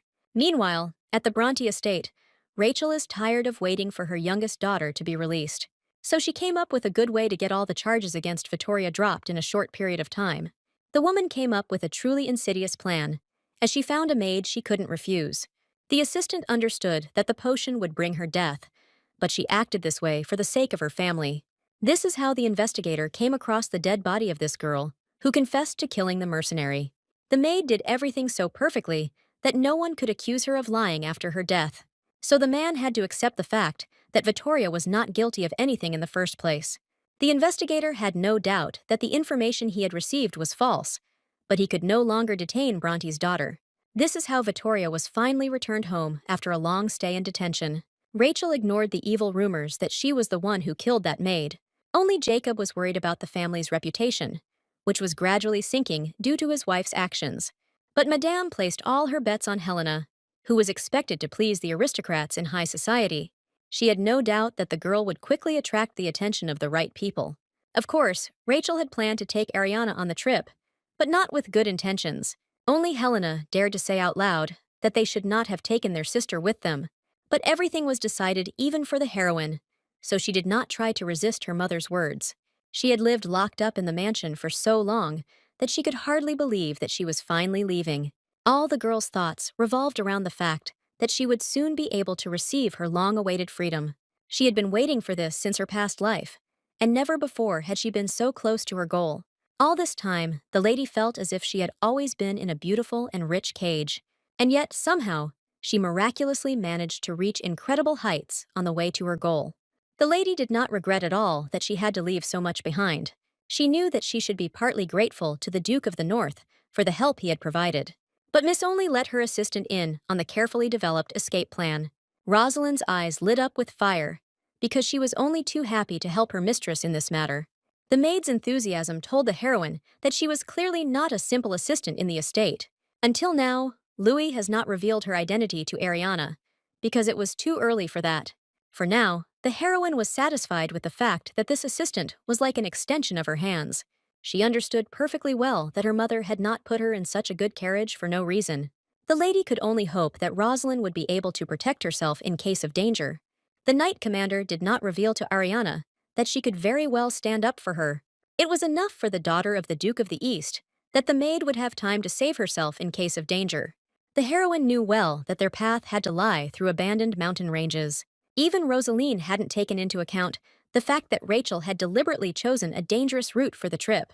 All because Madame decided to finally get rid of her annoying daughter. And this time, the woman really wasn't going to stop in the face of any difficulties. Ariana had long been mentally prepared for the fact that her mother could once again buy an attempt on her life. So she prepared herself in advance to defend herself so that no one around her would get hurt. The heroine was ready to do everything to stay alive after her mother's plans. Soon they approached the most dangerous place on their mountain range. In her past life, Ariana often drove along this road and was always extremely careful. As the girl had expected, their carriage suddenly slowed down in the most inopportune place. Louis knew that an attempt would be made on the lady's life, but she didn't think it would be on such a large scale. This time, Rachel did her best, as she hired several gangs at once to deal with her daughter. Only Rosalind did not lose her head in this situation, since she had hidden a weapon with her. The heroine had no time to be surprised by the maid's skills, which did not correspond to her status. The mercenaries were already knocking on the carriage door, demanding that the girls obey them. But none of the young ladies even thought of giving up without a fight, because their thirst for life was great. Louis was the first to attack her opponents, which bought her a few minutes of their reflection. The boys clearly didn't expect their targets to be well-armed and well-trained in combat. However, the number of mercenaries still exceeded Louis's limit, which had not been the case for a long time. But the knight was not used to giving up, which is why the Duke of the North himself once chose her. Never before had Rosalind been so desperate to pave the way for people who needed to be protected. Quite quickly, the mercenaries realized that the maid was not a simple one, and this only angered them. Meanwhile, Rachel, in the carriage, was happily anticipating her long-awaited victory. She had no doubt that her cunning plan would look natural. Bandits often appeared in these places, and it was to one of them that the woman turned for help. She knew that Ariana would have a hard time, but she didn't think the girl would have the strength to escape. True, the heroine's physical fitness still failed her, as she hadn't trained enough at the estate. The mercenaries were only glad that one of the girls finally showed weakness. But this time, Louis's skills were enough to save the lady from the hands of enemies. the Knight Commander selflessly threw herself into the thick of things just to protect Ariana. If the lady heard that her maid was fighting like that, she would never believe it. But now she saw with her own eyes how amazing Rosalind was in battle. So far, the assistant had managed to repel all attacks, and everything was fine with Ariana. But this luck could not last forever, because Lewis had no protection from arrows. That's how she ended up getting shot, because she sacrificed herself for the young lady. Even in such a difficult situation, Rosalind retained her sanity and ability to think clearly. But the heroine gave in to panic, because she did not want to leave such a good servant. Only Lewis's words, that she remembered the lady's high goals, made Ariana move. She hadn't yet had time to take even a little revenge on her family, so she couldn't allow herself to die. Before the maid's eyes, the heroine gained even greater determination, despite the loss of her friend. From now on, Ariana would stop at nothing to avenge Rosalind's death. With a heavy heart, the daughter of the Duke of the East left the battlefield where she had been useless. She thought bitterly that she could have saved the maid if only she had been stronger. The path that the heroine chose outwardly resembled a dead end with no exit, because at the end of it, there was a cliff. But the girl did not despair at the sight of such an end to the escape, since she had a good plan. She knew that the mercenaries were already on her heels, since Rosalind had not been able to hold them all back. In fact, the heroine in a past life found herself in exactly the same escape from bandits in the forest. Then she chose death, rather than fall into the clutches of cunning and treacherous enemies. No one knew that right under the cliff there was a small ledge where the lady fell. So now she hoped to save herself from the guys who were staring at her in exactly the same way. Ariana would never have forgiven herself if she had been captured by such terrible people. True, deep down, the girl doubted that she would be lucky again during the desperate jump. But suddenly, something happened that saved the heroine from having to jump off the cliff. The Duke of the North, as always, appeared extremely unexpectedly, but managed to save Ariana from the hands of enemies. The last thing the lady expected was to see this handsome guy in the middle of a dense forest. But Cyrus smiled as if he walked through such dark places every day. For the first time in her life, the heroine felt her heart beat joyfully at the sight of this man. She could never have put into words how much relief she felt at being saved. Until the very end, Karka could not believe that the lady was actually going to jump off the cliff. He was once again amazed at how bold the plans of the Duke's young daughter remained. Only now did Ariana admit to a friend that she was not at all afraid of dying in such a situation. So the Duke was finally convinced of how fearless the young lady was. This time, the heroine did not move away from the guy, as she was still grateful to him for saving her. But she completely relaxed and forgot that she had still been standing on the very edge of the cliff. Before Cyrus could react, Ariana flew down, and he jumped after her. With the help of magic, Karya easily prevented their fall, which could have ended tragically. The Duke even liked the fact that they became a little closer because of this careless accident. Karha noticed that there was no fear on Ariana's face, even though she almost fell into the abyss. Instead, all the girl's thoughts were focused on the quiet and gloomy forest around them. She was still worried about Rosalind, whom she had been forced to leave behind in the midst of a huge number of enemies. So communication with the Duke was not currently a priority for the worried heroine. Cyrus immediately guessed why the lady suddenly started running back to the forest. Just like before, the guy's poisonous words stopped the girl who wanted to stand up for herself. She saw nothing wrong with showing compassion to the people who help her. Although Ariana adopted a mask of indifference and cruelty, she did not use it all the time. And the Duke considered this approach a sign of weakness, because the lady had something to worry about. In the end, the girl simply did not listen to the guy, since she wanted to find Rosalind more than anything. Suddenly, she saw her assistant, who had reached the edge of the cliff on her own after the battle. The maid looked battered, but still managed to remain alive and almost unharmed. Ariana couldn't believe her eyes, because not a single assistant would have survived that fight. Everything became clear when Rosalind suddenly saluted her true master. Only now did the heroine realize that the appearance of this girl in her life was not at all accidental. It turned out that the Duke of the North was always strict with his assistants, who did not carry out orders well. But Ariana couldn't let Cyrus punish the man who had saved her life several times. She personally stood up for Rosalind, even though she understood that she was sent by Cyrus. What the lady didn't expect was that the Duke was going to punish the failed knight commander. Ariana always suspected that the maid was not simple, but she could not imagine that it was so. This circumstance so shocked the heroine that she refused to believe in Rosalind's personal motives. All this time, this girl was the best at helping Ariana, as if she were an extension of her. Most of all, Miss enjoyed sharing time with the maid, whom she began to trust. But it turned out that Louis was just sent by the Duke, who wanted to get information from the lady. This once again reminded the heroine that no one would just help her. Ariana, as before, could only rely on herself when it came to survival. But she didn't expect that the Duke of the North would not want to let her go into the dark and gloomy forest among the mountains. The guy was sure that none of the girl's plans would work against wild and hungry animals, so Miss had to accept the fact that she needed help from Cyrus and Louis. She immediately told about the cave that she discovered in her past life during her escape. Karha noticed that Ariana had a good sense of direction, even though she was sitting in the estate. But now he didn't have time to discuss this oddity, because he had to leave. The heroine was ready to jump down on her own, as she had done it once before. But for Kiris, the girl's safety was more important than anything else right now, so he didn't allow it. Just like that, before Ariana could utter a single word, Louis had already picked her up in his arms. But the lady remembered well that her assistant had been seriously injured not long ago. However, Louis, without any fear in her face, jumped down together with the young lady, whom she held tightly. The Duke was so skilled in magic that he did not need any rope for such a descent. As a result, after just a few seconds, the lady was delivered to the cave in perfect order. But before, it seemed to Ariana that this descent was much more dangerous and unpleasant than she thought. Only in the cave itself did the girl come to her senses, although she continued to remain silent. But Cyrus did not let the lady dwell on her thoughts for long, as he was interested in talking to her. It cost him nothing to use magic to light their dark path through the cave a little. But no matter how hard the guy tried, Ariana never trusted him with her heart. The girl was afraid that in the future, the Duke would definitely demand payment from her for her help. Even in this situation, the fear that Rachel would find her still haunted the young lady, so she didn't pay attention to the pain, even though she was walking on uneven ground without shoes all this time. The only thing that mattered to the heroine was that she had finally escaped from her terrible family. So the girl was not prepared for the fact that the Duke of the North would personally begin to show concern for her. In fact, Cyrus did this only to see Ariana's embarrassed face, and the reality turned out to be even better than his expectations, as the girl's face quickly turned crimson. Of course, the heroine did not give up without a fight for a long time, demanding to be put back on the ground. Louis watched the argument between the Duke of the North and the young lady from the sidelines in silence.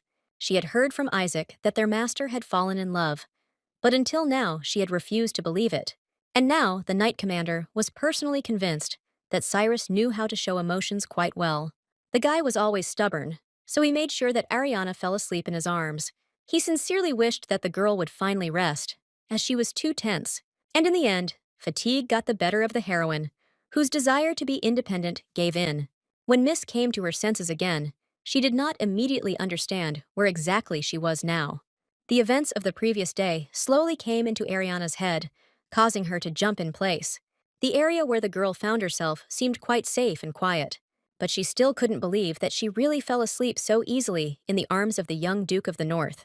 All this time the lady tried to stay away, but her defenses slowly began to crumble, and all because of this handsome guy, who even managed to take care of food for the daughter of the Duke of the East. What surprised Ariana most was that Cyrus had somehow managed to get such delicious meat. Karka couldn't resist making a joke that could shock even the most steadfast person. He hinted that he had found this meat not long ago, but he had only fought with opponents in the form of mercenaries. So it was no surprise that Ariana's face reflected all the disgust she felt for the Duke. Only after this did the guy admit that he was just joking, because he liked seeing the lady's emotions. Until now, the heroine had not gotten used to the fact that this guy often provoked her for the sake of a joke. It turned out that Kiris's care did not end there, because he also helped the girl with her legs. Ariana herself understood that she needed the ointment, but she didn't think that the guy would help her personally. She couldn't even imagine a situation in which the Duke was carefully rubbing someone's feet. But once again, it turned out to be just a joke from the guy who asked the experienced Louis for help. The more the lady communicated with the Duke, the more she felt herself becoming restless. For some reason, Cyrus found words too easily, which constantly angered the young heroine. The most offensive thing was that in such a situation, the girl couldn't even be offended by the guy who saved her. During all this time, she never found an answer to the question of why she showed so much emotion around him. Suddenly, Karha changed the subject and announced that the Duke of the East must definitely accept his own daughter. The young man had no evidence, only the belief that Russell was a good man. But the heroine had closed her heart long ago, so she could not believe the words of the Duke of the North. The girl didn't expect that the guy would only support her more in response, instead of being offended. Although Cyrus himself did not notice it, he had long since begun to like Ariana for her character and intelligence. Therefore, the guy had no doubt that White would not be able to turn away from such a beautiful daughter, while the heroine only believed that everyone around her was constantly trying to kill her. For this reason, the girl expected exactly the same behavior from her father, whose face always frightened her. She was only around Cyrus because she needed help from this guy.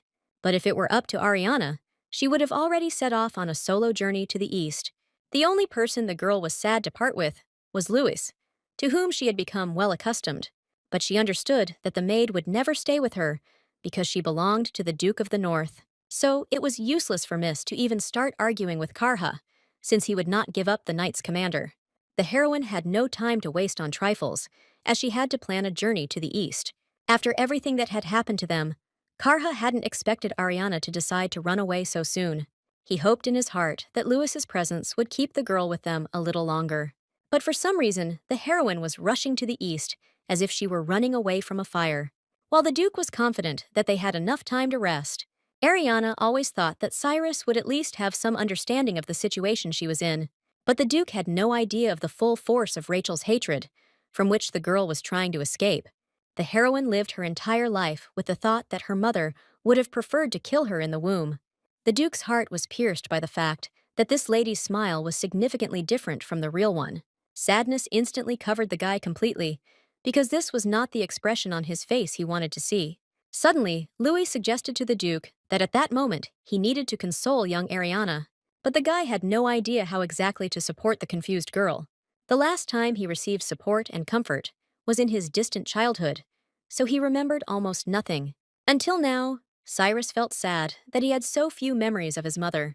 That's why he was so stupefied by the need to somehow support poor Ariana. While the lady did not allow herself to give in to emotions, because she remembered her mother's cruelty, the heroine was in such a hurry to get east, because Rachel would not calm down until she found her body. The lady did not expect that her entire loud speech would not make any impression on the Duke of the North. Suddenly, the guy started talking about how only one thing was always important to all warriors. Ariana couldn't even imagine that it wasn't about food or weapons, but about good quality sleep. The girl really felt unwell due to lack of sleep, but she hid it from the Duke of the North. Deep down, she was so scared that she couldn't allow herself to relax even for a minute. However, Kyrus's concern still reached the lady's heart, no matter how hard she tried to close herself off from people. Listening to her body, the heroine realized that she was moving at the limit of her abilities, but she couldn't rely only on her comrades, because they were temporary. Due to constant tension and fatigue, the lady herself did not notice how she fell into a deep sleep. Never before had she felt so comfortable sleeping next to a guy she could call her enemy. Only many hours later did Ariana open her eyes and notice that she had been sleeping on the Duke's clothes all this time. This made the girl jump back sharply, as she was against such closeness with her acquaintance. To her surprise, neither Kyrus nor Louis were visible nearby, although Karhi's magic illuminated the cave. This kind of loneliness was only to the heroine's advantage, as she had not been without people around her for a long time. She realized that the dirt and dust of the past days remained on her, so she decided to wash her face. Just inside the cave, there was a wide river flowing, which the lady carefully approached in the darkness. It was the lack of light that prevented the girl from immediately realizing that she was not alone in this place. It was only when Ariana looked closely that she noticed a broad male figure in the middle of the river. It so happened that at that very moment, the Duke was also washing himself, and he felt Ariana's embarrassed gaze on him. For some time, Cyrus pretended to continue calmly washing himself in the cool water. But this couldn't last forever, so eventually the guy turned to the surprised girl. As soon as the heroine met the gaze of the half-naked Duke, her heart began to beat treacherously. Seeing this picture, the lady completely forgot about the rules of decency and did not turn away in time. Her cheeks flushed again with embarrassment, no matter how hard Ariana tried to control herself. Karhi didn't miss the lady's emotions, and he enjoyed the fact that he had accidentally embarrassed his stubborn acquaintance. He could hardly contain his laughter at the reaction of the daughter of the Duke of the East, who was so puzzled for the first time. As a result, the lady completely forgot that she had come to the water in order to wash herself in it. The guy's presence confused her, making it difficult for the girl to concentrate on anything. Cyrus skillfully took advantage of the situation, since in normal times, it was difficult to draw emotions out of the lady. As soon as the heroine remembered that she wanted to come to her father, her embarrassment disappeared into thin air. It turned out that even the Duke couldn't get out of the cave because of the heavy rain outside. Ariana never imagined that the bad weather would play such a cruel joke on her during her escape. So the small company was forced to remain together in the dark cave for some time. Only Karha genuinely enjoyed spending time with the young girl, while the heroine was constantly troubled by thoughts that she was staying in one place too long. It was only after several days that the knight's commander noticed that the prolonged rain had finally stopped, so their company could set off on a journey. Otherwise, even Lewis was already finding it hard to sit in the cave. The reconnaissance was not without adventure, but the unexpected circumstances were pleasant. It turned out that Noah and Isaac had been looking for the master all this time, along with an assistant and a young lady. The boys were very happy to see Lewis, as they did not expect their separation to last for so many days. But what surprised the knights most was that the Duke of the North still had not thought of returning home. But Peren had specially prepared everything to make Cyrus's journey as pleasant as possible. Over the course of these days, Lewis became convinced that their master's feelings were much deeper than she had imagined. Neither Noah nor Isaac believed that Karha personally took care of food and a place to sleep for young Ariana. In their place, Lewis wouldn't have believed such a thing either, but she saw everything perfectly well with her own eyes. So the girl wasn't lying when she talked about how empathetic and romantic Cyrus had become. She didn't need to convince her best friends of anything, because soon they would see everything with their own eyes. Until then, for a few more days, Cyrus ordered Lewis to keep quiet about the arrival of good weather, all because he wanted to spend as much time as possible with the daughter of the Duke of the East. All the time in the cave, the lady was overcome by strange thoughts, because she had never been in company before. Even when the Miss got married, no one in her husband's estate paid any attention to her. And here the heroine was constantly communicating with a guy who also owned the Northern Territories. Ariana felt uneasy about her constant inaction, so she longed to help Lewis somehow. But the assistant categorically forbade the lady to touch even one thing in the cave. It was strange for the girl to realize that people appeared in her life who cared about her so much. It took her a long time to get used to the fact that Lewis's concern was truly sincere. But no matter how much the assistant was against it, she still couldn't stop the lady from wanting to help. So the girl and I started washing the dishes together, and the heroine remembered that the Duke ate little. Lewis was glad that the lady suddenly began to pay attention to the guy who was trying to be near her. But Ariana was not prepared to hear that Cyrus was full only because she ate well. She was much more interested in the fact that the Duke of the North was so fluent in ice magic. It turned out that Lewis also knew some of the spells, although her powers were insignificant compared to the master. But the knight still liked to demonstrate his abilities that could save her life. So Louis proudly cast a small spell, calling upon her ice magic. This incredible beauty aroused envy within the heroine, who did not know how to defend herself. She would also like to improve her skills, but had no idea what to do to achieve this. Help for Ariana unexpectedly came from Lewis, who came up with a plan. The girl was only too happy to create an additional opportunity for the Duke to communicate with the lady. Besides, she wasn't lying when she said that the guy was a wonderful teacher in any field. The knight understood that Cyrus had never personally trained anyone, but Ariana would be a different matter for him. And indeed, Karha could not refuse the daughter of the Duke of the East in her desire to become stronger. Personally, the guy still believed that Russell White's knights would calmly protect the girl in any situation. But the heroine still didn't believe that her father would even pay strict attention to her. That's why Ariana wanted to learn how to fight for her life at least a little bit. No matter how much Cyrus held a different opinion, he approved of the young lady's aspirations. It was only for this reason that he agreed to show the girl some useful techniques in battle. The lady had no idea that it would be so easy to persuade the usually grumpy Duke to help her. And in the end, Karha even deigned to begin training with the very dagger that Miss had. Meanwhile, the Bronte couple were once again quarreling loudly over the failure to find the body of young Ariana. Even their daughters understood that this meant that the blue-haired lady might still be alive. This is the reason why Jacob was so angry with his wife for not sorting out the problems. Rachel couldn't have imagined in her worst nightmare that fragile Ariana could cope with the mercenaries. And in the end, her happy and strong family was once again falling apart before her eyes. and Madame could do nothing. Until now, she saw the death of her unloved daughter from another man as her only salvation. But the woman had no idea that at this time, Ariana was under the protection of good people. The heroine was only glad to meet the well-known assistant of the Duke of the North. At first glance, Isaac seemed to her even better than the rumors said. It turned out that he had managed to prepare good horses for the gentleman's safe journey. But Ariana had hoped that this would be where her path with her new friends would diverge. However, the Duke acted as if he had not even considered the option of traveling separately.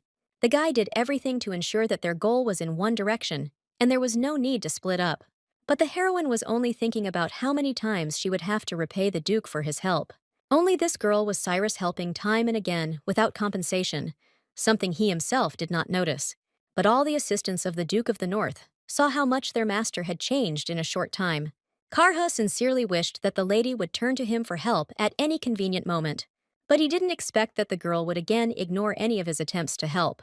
Even in her past life, Ariana learned to ride a horse perfectly, which she demonstrated.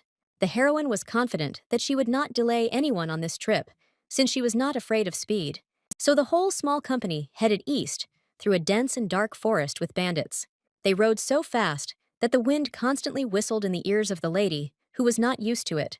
But she still tried to keep up with the Duke of the North, who confidently led them through all the wilds. The guy's face at that moment reminded the girl that he deservedly received his title. And only the master's assistants knew that in fact, he was restraining his speed. This once again proved to each of them that Cyrus had truly fallen in love with the young daughter of the Duke of the East. They couldn't ride horses forever, because the animals needed a break from time to time. During one of these stops, Isaac tried to get closer to Ariana, although she kept her distance. However, the lady rejected any help from the famous magician and alchemist until the very end. But Peren was so desperately trying to prove to the girl that he didn't need to return the favor. Unlike the Duke, his assistant's intentions were always gratuitous. In the end, only Cyrus was able to get Ariana to take a medicine that would help with her muscle pain. During the journey, the lady became so tired that she could no longer properly respond with indignation, so she had to accept the kindness and care from these people, although she didn't like to feel obligated. What surprised Ariana most was that the Duke of the North was gradually revealing a different side. He constantly joked and flirted with her, but with his assistants, he remained a stern and strict leader. But somehow Isaac, who always got the worst of it, remained just as cheerful. He was glad that the gentleman was finally returning to the north after so long an absence. What Peren didn't expect was that Cyrus had no plans to take Ariana with him. In his head, the assistant had long since married this girl to the stubborn master of the northern lands. So it came as a surprise to him that Karha still denied his love for the lady. Only Isaac could find the words that would prove to the master his feelings and emotions. Therefore, within a minute, the Duke was furious at the mere thought of losing Ariana. Perrin had no doubt that Cyrus would react this way, so he deliberately sacrificed himself. Only after this did the Duke agree that Ariana had long since become special to him. What surprised him most was that the lady had many surprising skills for a recluse. No matter how much information the guy searched for about this girl, he couldn't find anything. Isaac saw that his master was still thinking of ways to use Ariana for his own benefit. All this was because, since childhood, the Duke had been accustomed to stepping over other people's heads. His condition was further aggravated by the fact that the boy never learned anything about the death of his parents. So Cyrus's position on the throne was no stronger than the flame of a thin candle. And only Isaac was worried that, in the future, the master might regret his cruel decisions, while Karha denied the existence of pity and sympathy, which no one showed him. Their journey was slowly coming to an end, and now the whole company was able to settle down peacefully in the village. Although the lady knew that no one would find her in this place, she still could not fall asleep because of worry. She hadn't slept alone for a long time, so she was used to the constant noise around her. And now Ariana had been given a separate room, and the silence around her weighed heavily on her. Never before had the girl traveled alongside people who were so kind to her. That's why the heroine didn't want to part with these acquaintances, although she was afraid to trust them. Without realizing it, she suddenly fell into a sleep that she was only too aware of. There was only darkness around the lady until she finally heard a familiar voice. Somehow the Duke appeared in the girl's dream, and the expression on his face puzzled the heroine. But what surprised her most was that this time the guy was persistent in expressing his desires. Ariana wasn't sure she was ready to accept such feelings from a man who had previously been her adversary. But Cyrus sincerely promised that he would always protect the girl if she went with him. But for this to happen, the guy just needed the lady to die in his place. Karhi's insidious laughter and his resemblance to Gerald haunted Miss Long after she woke up. So the next morning, she again announced her desire to separate from the company. During the time they spent together, the heroine managed to forget that she couldn't trust anyone. Even Isaac, Noah, and Lewis, whom she had come to love, no longer made the lady want to communicate. It was only this morning that the Duke of the North presented the girl with another surprise. She couldn't even imagine that suddenly, the guy would also need to go east. Karha spoke confidently about the fact that he had his own business in the domains of Duke Russell White.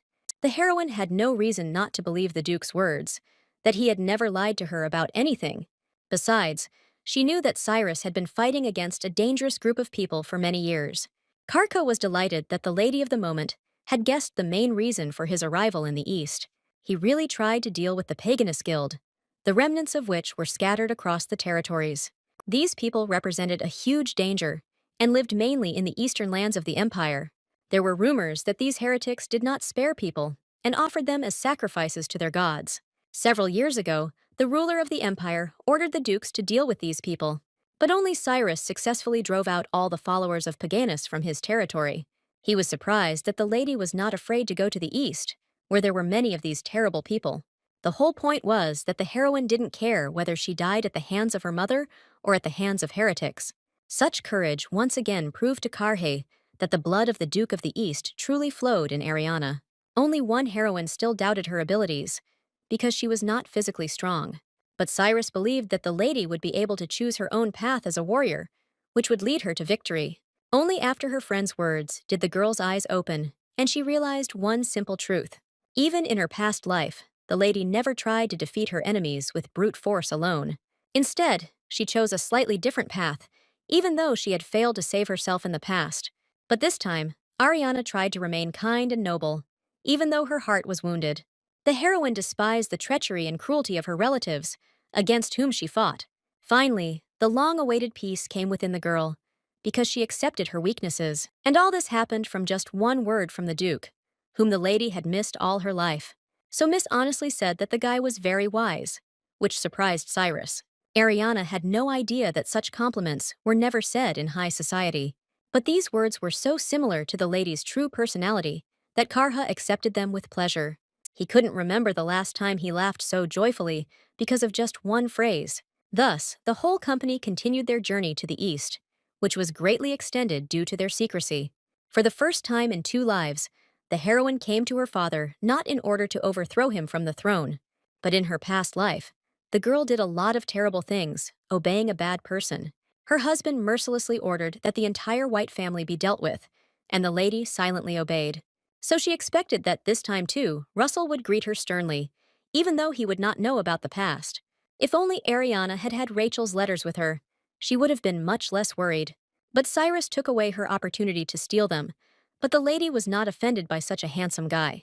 Surprisingly, the Duke of the North increasingly supported the girl as soon as he saw the thoughtfulness on her face. And only recently has the heroine begun to accept this care, as her heart has thawed. But as soon as the lady turned to face her friends, they all suddenly disappeared without a trace. Ariana always knew this moment would come, but she still wasn't ready for it. And now, there wasn't a single living soul left for many kilometers around the girl, no matter how hard she looked. The heroine's attachment to her friends led to her feeling pain in her heart after their disappearance. But the lady knew from the very beginning that she had to walk her path alone until the very end. But for some reason, it turned out to be much more difficult than Ariana had previously imagined. However, she had no right to give up for the sake of her past self, who had been so cruelly set up by her relatives. Meanwhile, the Duke of the North's assistants were worried that he had not left them with Ariana. But the guy was convinced that Russell White would never harm his daughter, whom he had never seen. In fact, he had not yet planned to return north, as he had other things to do. The letters that the boy received from the daughter of the Duke of the East opened his eyes to the truth about the death of his parents. And now Cyrus was burning with a desire for revenge, for which he needed powerful allies. Meanwhile, Ariana was anxiously thinking about how she would be received in a house where she had never been. Rachel always described the Eastern estate with horror, although she was always kindly cared for there. No matter how much the girl looked around, she couldn't find any angry people anywhere. On the contrary, the common people seemed to her even happier than those who lived in the Western territories. Only one person accidentally bumped into the heroine and didn't even ask her for forgiveness for it. The lady had never walked alone through the city streets before, so she was not used to such treatment from people. She couldn't even imagine that if you don't reveal your high status, you can be offended by everyone. Suddenly, Ariana realized that all her pockets of money were now completely empty. This could only mean that the guy didn't just crash into her, but robbed her on purpose. The stranger ran away so fast that the girl could barely keep up with him, but she needed her money. So the lady tried her best to keep up, although she was clearly slower than the thief. The only thing that saved her was that at some point the guy suddenly stopped on the spot.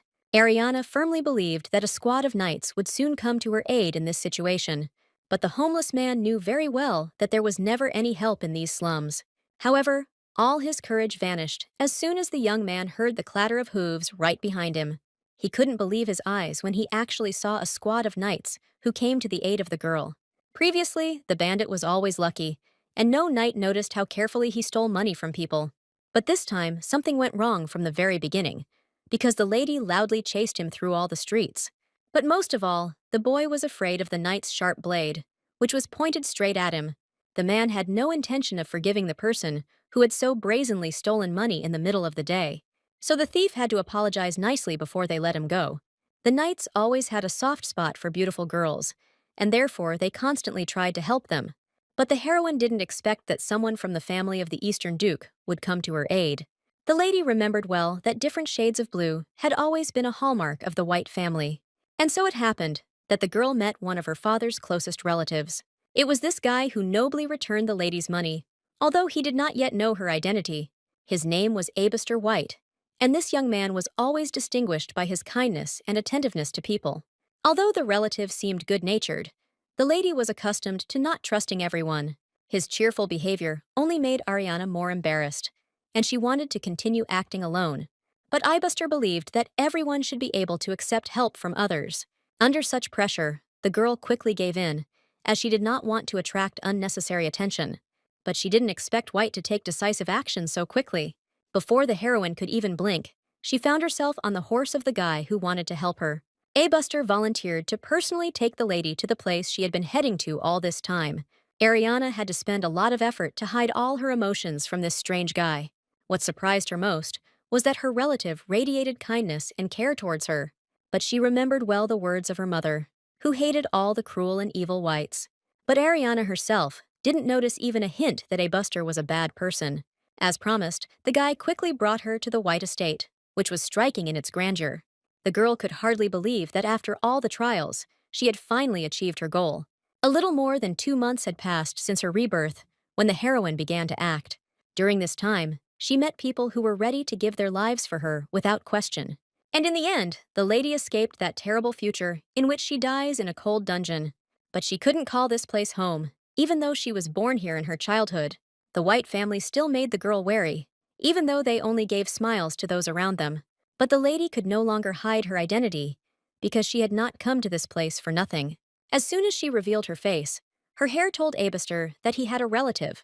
The guy clearly didn't expect that he would ever be able to meet Ariana herself, but the appearance and words of the miss left no doubt in the knight's mind that she was from his family.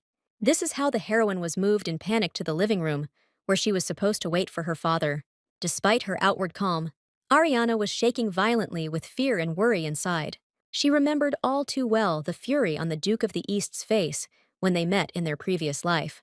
The most offensive thing was that now the lady had no evidence of pure intentions, so she had to use pity to prove to her family that she was harmless.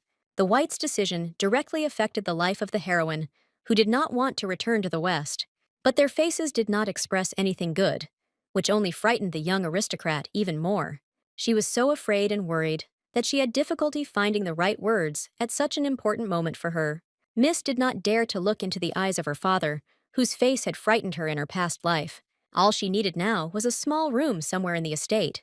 All because, more than anything in the world, the lady feared that she would be cruelly sent back home. According to his mother, Russell White was exactly the kind of person who would do such a thing. That's why the heroine was trembling all over, praying so desperately for a good outcome for herself. She couldn't even imagine that her grandmother would suddenly jump up from her seat to hug her. The woman's touch seemed soft and pleasant to the lady, as if she was welcome. But most of all, the heroine was surprised by her father's face when she finally dared to look at him. At first, Ariana thought Russell was furious at her unexpected appearance, but the man's emotions betrayed his horror at the state in which his daughter arrived to him. A few minutes ago, Caroline and Theodore, who were Russell's parents, heard about their granddaughter. Their assistant himself was surprised by the appearance of the blue-haired girl in front of the estate. Grandma and Grandpa were in no hurry to take my word for it, since hair could only be dyed temporarily. But inside Caroline, the certainty was already growing that it was indeed young Ariana who had come to them. She had been looking forward to meeting her granddaughter for so long that she already considered this event impossible. So, in the end, the woman was not mentally prepared for the meeting to finally take place. The assistant had no doubt that the Duke's daughter had come to them because she looked like her father. All this news so shocked the Grand Duke of the East that he was completely at a loss within himself. The man panicked, as if he were a small child who didn't know what to do. Russell's greatest fear was that he would frighten his daughter at their first meeting. Theodore had long since become accustomed to the fact that his son could not control the emotions on his face. They had been facing this problem since White's childhood and had never been able to solve it. As a result, in his youth, the boy frightened all the children simply because he could not smile properly. To this day, the man's anxiety was instantly reflected on his face in the form of anger. Only his parents knew that Russell was actually a kind and sweet person. However, this nuance made the Duke look at people with a ferocious expression, which is why he frightened them. This is how the man persuaded his parents to go with him to the long-awaited meeting with Ariana. Russell's heart was beating wildly in his chest with anticipation of this meeting. He couldn't believe that he would finally meet his daughter, whom he truly loved. The last time a man held her was in his distant childhood, but he remembered those feelings forever. At that moment, there was no one more important to Russell than his small and beautiful daughter. When he first saw Ariana, it was as if he had found a whole bright and warm world for himself. But the Duke's happiness was short-lived, as his wife soon ran away with her daughter. He sent a whole bunch of letters to the Bronte estate, but never received a reply to any of them. For many years, the Duke suffered constantly from longing for his beloved little daughter. And one day he couldn't stand it anymore, and personally came to the estate in the Western Territories. But then Rachel cruelly lied that Ariana did not want to see her biological father at all. The woman skillfully pretended that the girl was living happily in her new family and did not want to go back. This is how all of Russell's hopes and dreams were destroyed, because he didn't want to force anyone. That night was the last time the Duke personally tried to meet his daughter, who had been taken by Rachel. And now, after so much time, the man could finally see the girl who came to him. Russell's every thought was focused on his desire to be a good father to young Ariana. But her appearance at first sight struck the man, who expected something completely different. It was for this reason that White froze in place, because he could not believe his eyes. While the heroine believed that her father actually harbored a burning hatred towards her, but Russell was simply speechless from shock, because the girl was in a terrible state.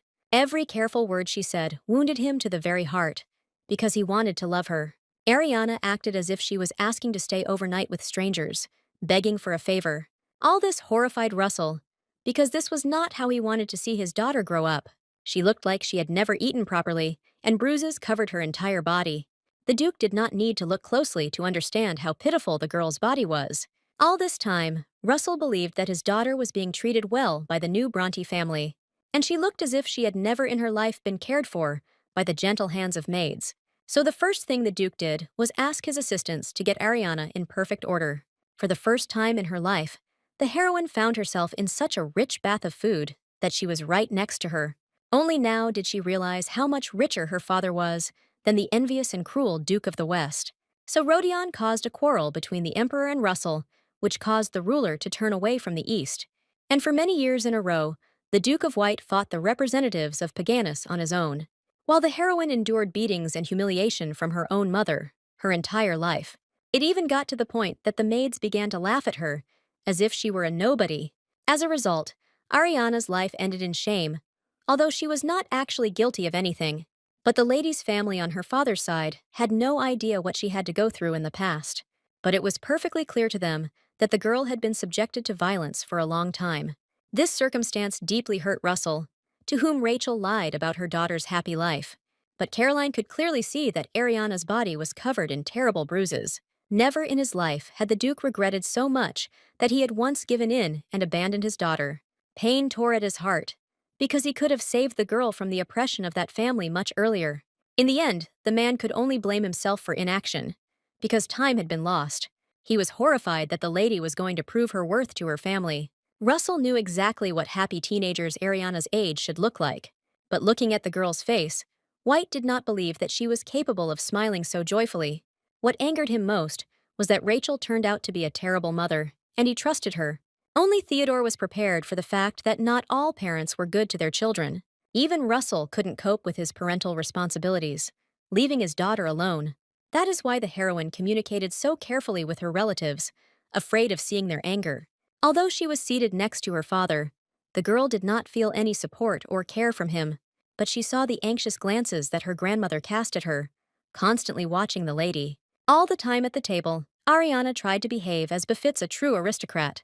She was tormented by the expectation of something bad happening to her relatives, who had so easily accepted her into the estate.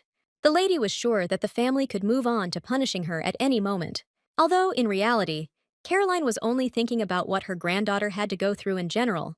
She noticed that the girl's manners were much better than those of many ladies during their debut. Because of her sad past, the heroine was indeed well prepared for everything. The heroine waited with bated breath for the family to move on to the main conversation. But her grandparents wanted Ariana to get some good rest after the journey. This proposal was very different from what the lady expected from the family she had just arrived to visit. She was still afraid that she would be forced to prove her worth and usefulness to everyone. Suddenly, Caroline stood up and extended her hand to her granddaughter, whom she had not seen for so long. But Ariana took this gesture as Rachel asking her for those very letters. Everyone around was horrified as soon as the girl started talking about how she would be of use a little later. The lady couldn't even imagine that the people around her would actually be so sincerely kind to her.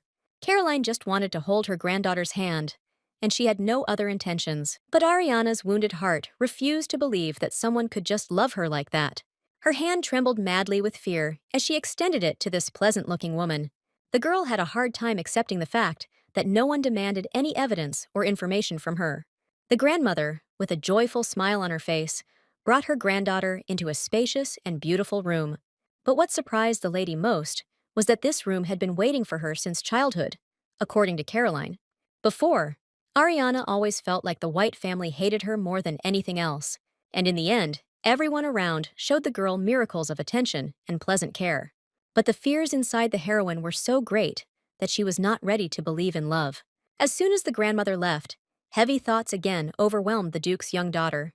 She couldn't relax at all, as the surrounding luxury seemed unfamiliar. The lady had noticed more than once that parents took their children by the hand, but they treated her differently.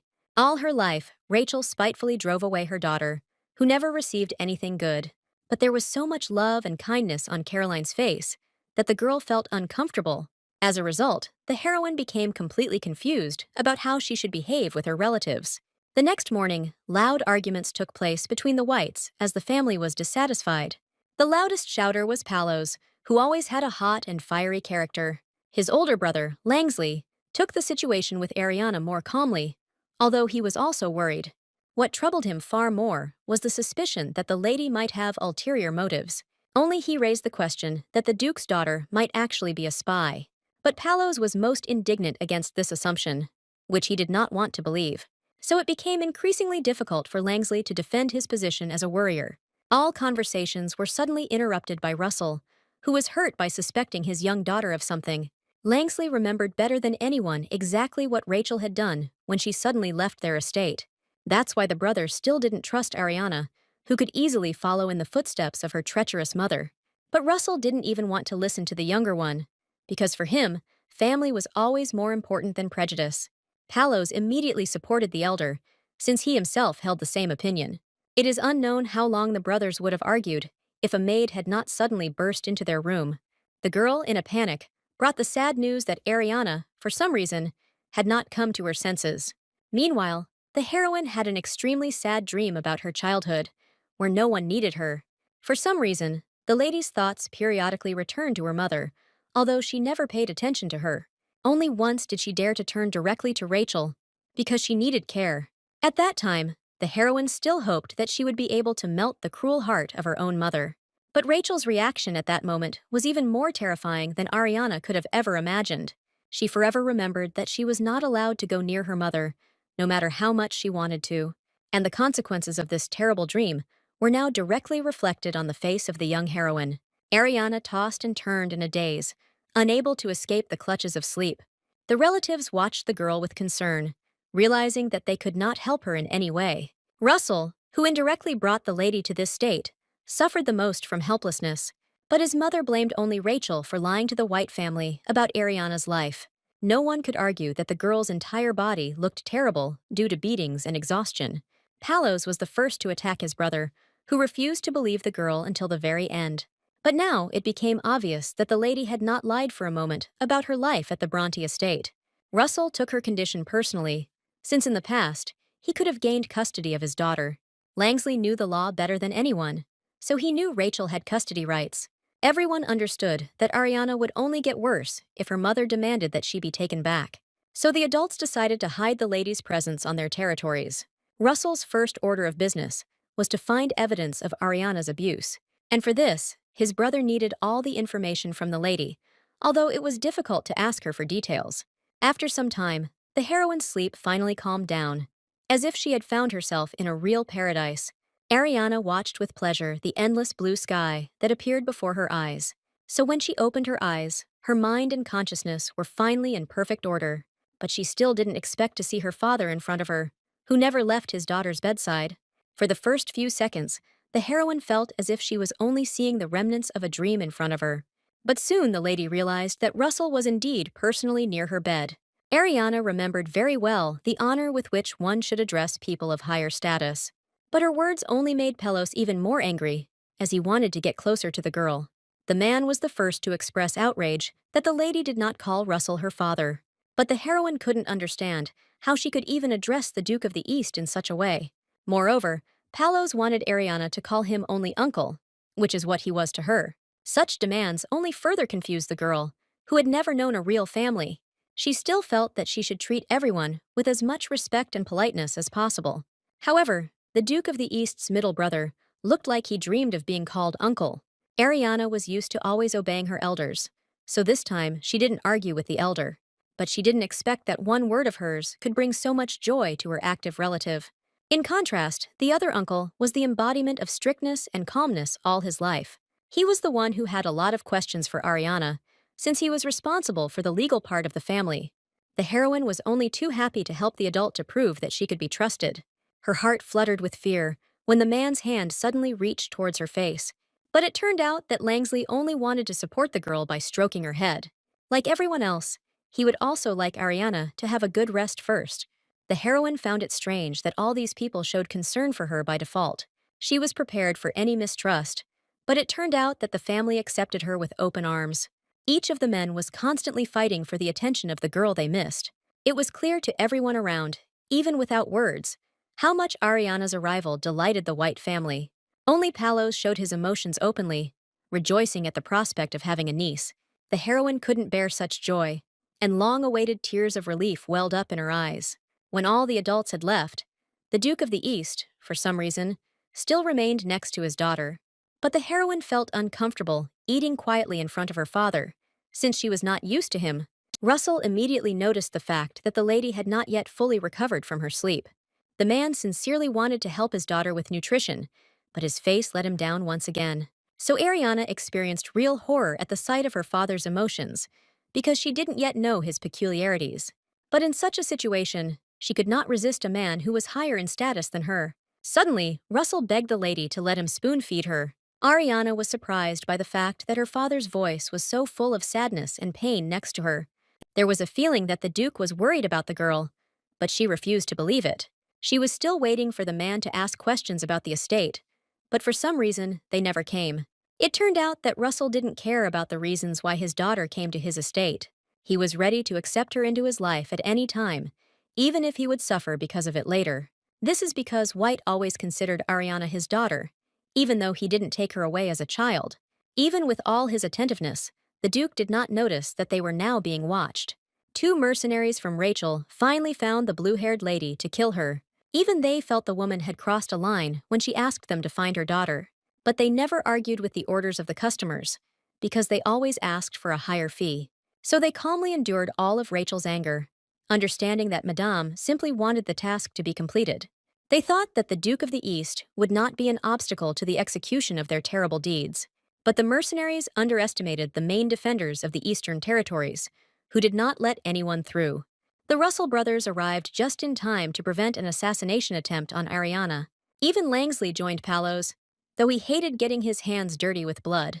But none of them took into account that the mercenaries had capsules of poison in their mouths. So, in just a moment, there was no trace left of the killers, so it would be impossible to interrogate them. Over the course of the next week, the heroine gradually got used to the kindness of the people around her. She quickly found a common language with Catherine Luell, who became her personal assistant at the estate. The maid was sure that everyone around was only happy about Ariana's sudden arrival. The lady was just not sure that the heir to the Duke of the East would take over the general disposition. After Rachel's escape, Russell took in little Zior Ovelian, to whom he wanted to give the throne. In her past life, the girl only once saw this brave warrior who won many battles. Then, he was not afraid to give his life for his father, who had placed great hopes in him. Until now, the heroine was tormented by a feeling of guilt for the fact that before her rebirth, she personally destroyed this family. The lady had a strong desire to be recognized, but even after this, her husband did not love her. But now, Ariana relied entirely on people who had no idea about her betrayal. Their kindness and care made the girl feel bitter, although she no longer made terrible plans.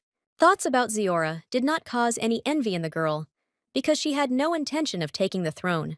In the past, her grandparents once visited her, but the lady did not believe their regrets. Somewhere deep down, the heroine wishes that the White family truly loved her.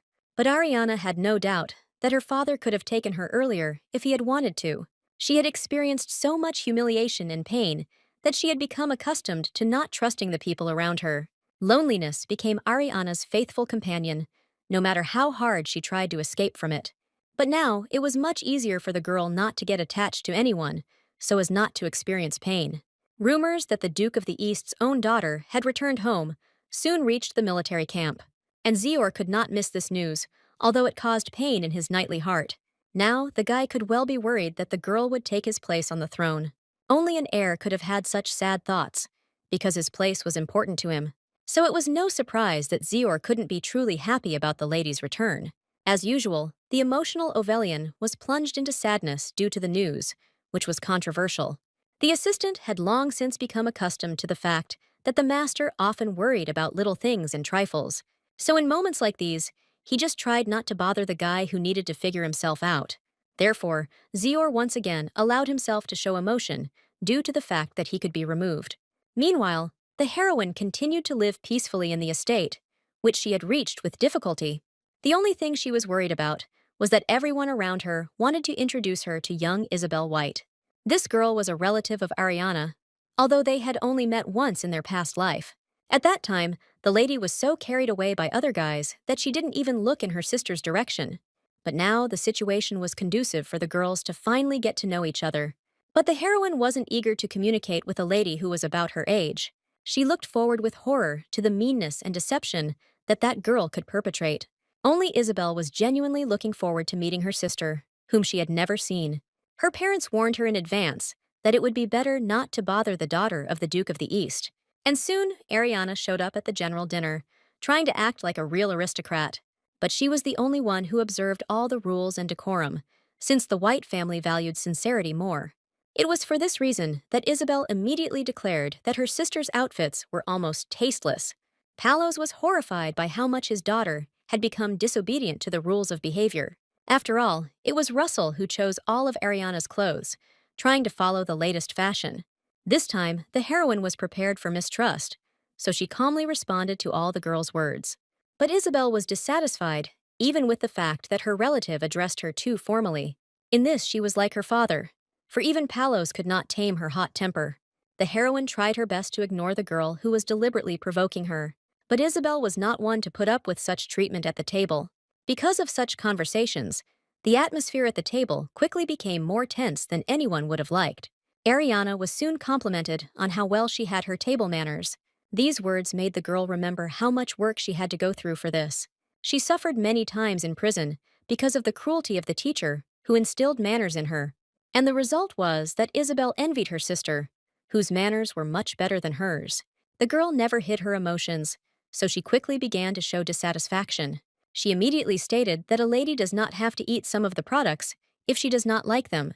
None of the adults understood why Paolo's eldest daughter was behaving so strangely. And only the heroine realized that all this time she had really been forcing herself to eat unpleasant food. The relatives promised that they would definitely explain to the girl how she should behave in society.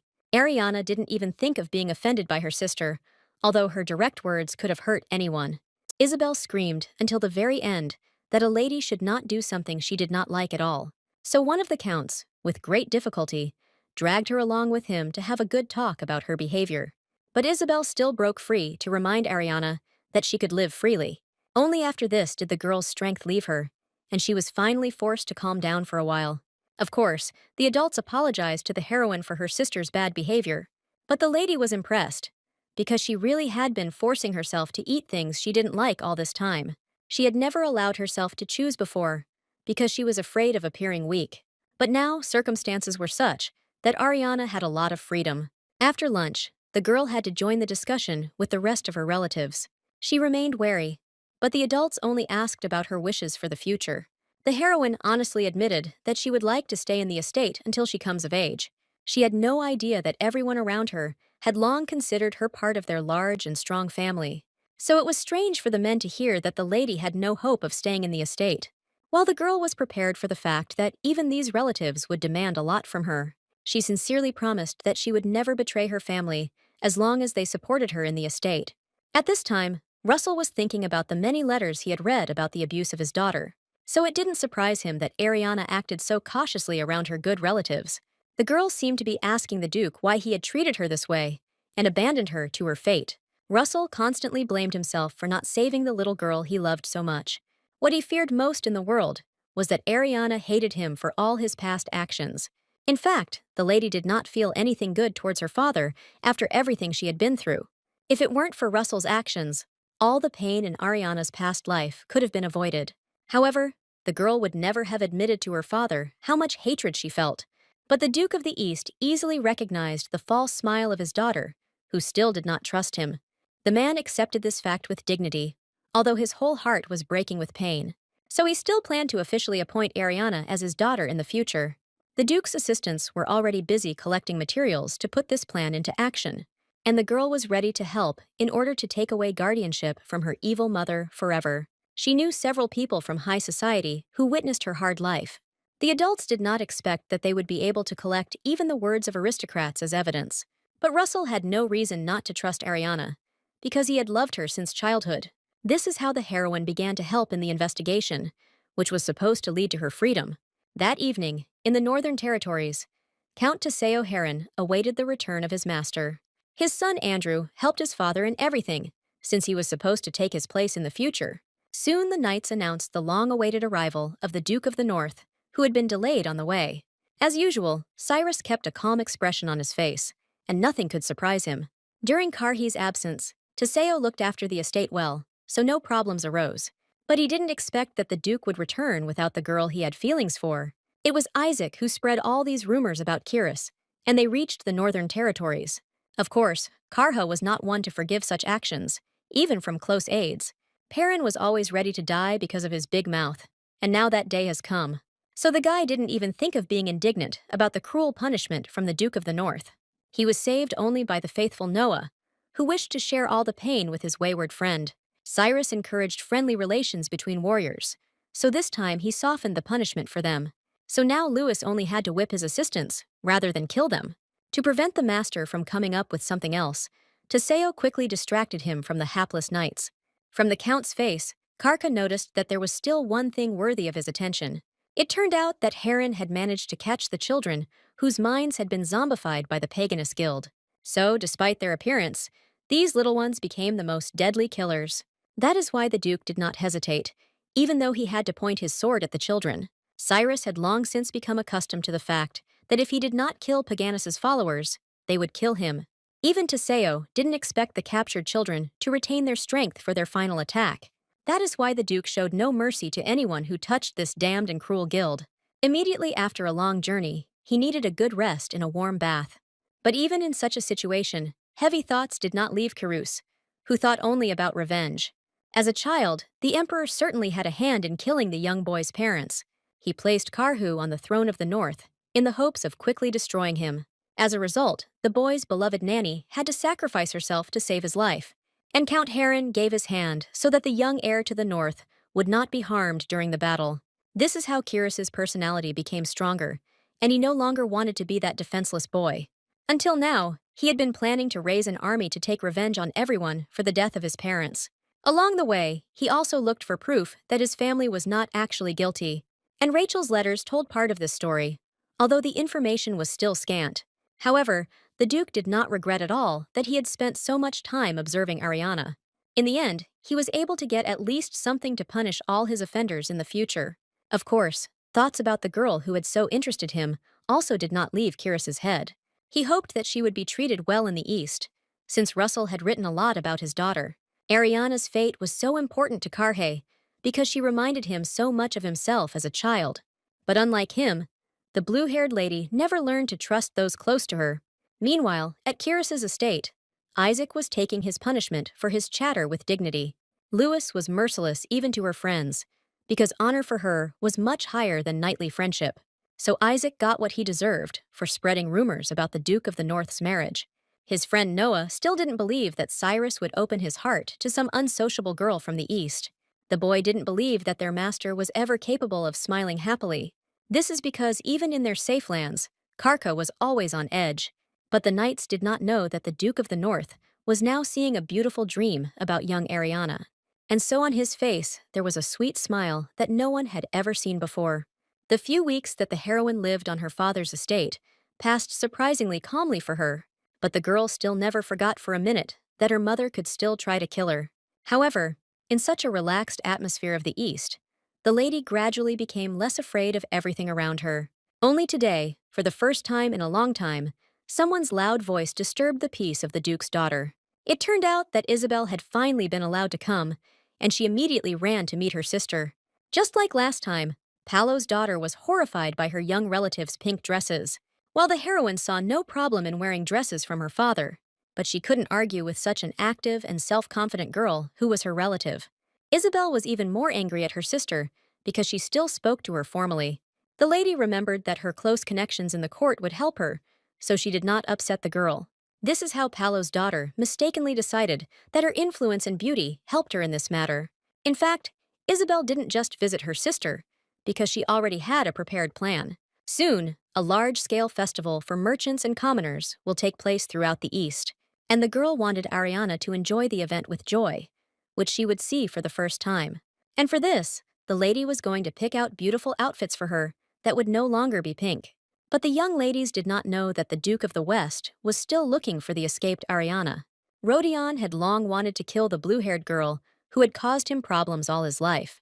This is how the peaceful journey of two relatives suddenly began to threaten them with real danger. Meanwhile, Isabel was horrified by the way Rachel treated her daughter. The heroine had long been accustomed to beatings, so she did not find them anything strange or unusual. Only people who lived in love and care understood how terrible a life Ariana had. So Isabel tried her best to console her sister in the hope that she would still trust Russell. All her life, the elder lady had seen how much White wanted his youngest daughter back. But the heroine didn't believe these words, so she continued to forcefully smile at everyone around her. Unlike the Duke, Isabel reacted much more furiously to her sister's false smiles. She did not want to see that the lady continued to hide her emotions in the free East. Ariana never thought that she would be able to openly talk about her resentment and anger. The heroine was only saved from further conversation by the fact that they arrived at a clothing store. This time, Ariana's smile was genuine, as she liked her active sister more and more. This is how Isabel easily got honesty from a girl who usually hid her emotions. But the ladies couldn't even imagine that they were already being insidiously and dangerously followed by mercenaries. Instead, they happily came to the store where Isabel had long been a regular customer. That's why she trusted the famous designer, with whom she had worked well in many ways. The store assistants immediately swarmed around Ariana to take suitable measurements. Only the heroine was unusual in such a bustle, because she had not yet chosen a dress for herself. But Isabel felt like a fish in water in this place, so she freely commanded everyone. During their conversations, the heroine managed to warm up to the girl who tried so hard for her. But their happiness was not destined to last long, because soon a loud noise was heard outside the store doors. One of the knights ran bravely towards him to check what was going on in the street, and this moment became his last, as the mercenaries mercilessly killed all the lady's defenders. Ariana always knew that she could be attacked again, but she was still scared because of the number of people. It immediately became clear to her that these guys had come only to take her with them. Previously, she had thought that her mother would not be so active in the middle of the day, but she couldn't even imagine that the Duke of the West would get involved and still hire people to capture her. Only this terrible man could act so openly, which the heroine did not have time to foresee. In this situation, she was most afraid for Isabel, who was not needed alive by the mercenaries. But the sister showed miracles of courage, because she jumped in front of Ariana to protect her. The lady had heard that in the East, even women were brave, but only now did she see it. But the mercenaries weren't scared by the furious gaze, as they had already killed all the guards. Isabel's angry speeches did not frighten them at all, but they did draw their attention to this girl. So now the guys set themselves the task of killing the lady who was interfering with their plans. In this case, the heroine still had a plan, although it did not include her own salvation. Ariana was sure that the mercenaries needed her alive, so she threatened to die. This really did make the boys freeze in their tracks, because the price for the life of the Duke's daughter was double. Only Isabel could not accept the fact that she was in great danger. Although the lady tried not to get attached to this girl, she could not let her die. So Miss hugged her sister tightly while she whispered her cunning plan in her ear. She had no doubt that the mercenaries would not leave Isabel alive anyway. That's why the lady pushed her sister hard, so that she ran away from the store as fast as she could. The killers did not expect such young ladies to use a deceptive maneuver right before their eyes. Some of the mercenaries chased after Isabel, but she knew all the corridors of the store much better than they did. Therefore, only one Ariana was caught, who sacrificed herself to save her sister. She easily convinced the mercenaries not to waste time on Isabel, since the testimony of one lady would not be important. The girl was lucky, and the bandits had to quickly flee to avoid running into the guards. Now the heroine's salvation was only in her hands, and she was not going to allow herself to be kidnapped so easily. Thanks to help from Ariana, Paolo's daughter safely escaped the hands of the cruel mercenaries. The girl was burning with shame because she couldn't help her sister, but she protected her. Such an escape was unusual for people from the East, but in that situation, Miss could do nothing more. That's how Ariana ended up captured, even before she had time to prove her usefulness to the White family. That's why the girl didn't even hope that someone from the East would come to her rescue. It was for situations like these that she had learned her skills from the Grand Duke of the North, back in the cave. The guy knew many ways to escape, and therefore explained everything well to Ariana in theory. He was sure that if the girl repeated his words exactly, she would definitely be able to escape. At that moment, the heroine, out of pride, was uncomfortable recognizing Kirus as her teacher. But now she was ready to idolize the guy who had told her so many useful things. Ariana remembered Karhi's words well, so she began by freeing her hands from the rope. After some time, she actually succeeded, and her chances of survival increased dramatically. She tried to remain as still as possible as she carefully freed herself from the bonds. It was only by a lucky chance that the lady kept the dagger, which the mercenaries did not find on her. While the guys were still chatting in a relaxed manner, the heroine was even able to peek out of the bag. As she expected, the mercenaries left a guard near her, although they did not believe in the possibility of escape. All this time, Miss lay obediently in the cart, but in fact she was already getting ready to run away. She understood that if the carriage left the city limits, escape would become impossible for her. These mercenaries dealt with the guards so quickly that it was clear how strong they were. But the lady remembered Ibaster's words, that the knights guarded all the exits and entrances to the city. It was at this very moment that the mercenaries started talking about the guards that had appeared in front of them. There might not be a better opportunity to escape, so Ariana didn't hesitate. The mercenaries did not believe in the young girl's abilities, so they turned away from her. This is exactly what the heroine took advantage of, and bravely jumped out of the carriage at full speed. This time the lady was lucky, and none of the guys managed to grab her to return her to the carriage. Her landing was hard, but it was still better than being kidnapped by assassins. It so happened that the girl landed right in front of the knights who had recently arrived in the city. It was Zior who returned home as quickly as possible, and his appearance became a salvation for the heroine. Ariana couldn't have imagined that her escape would turn out to be so successful for her. The heir to the East was one of those who loved to joke even in the most serious situations, so he looked mockingly at the cart with the mercenaries who were trying to escape from the place. Before the girl could even blink, some of her pursuers were dead on the spot. The guy was glad that the lady jumped out of the carriage right in front of him, because he saved her. Zior often resorted to prayer to higher powers to thank them for happy accidents. The heroine saw him for the first time, but no longer understood how to speak to this man.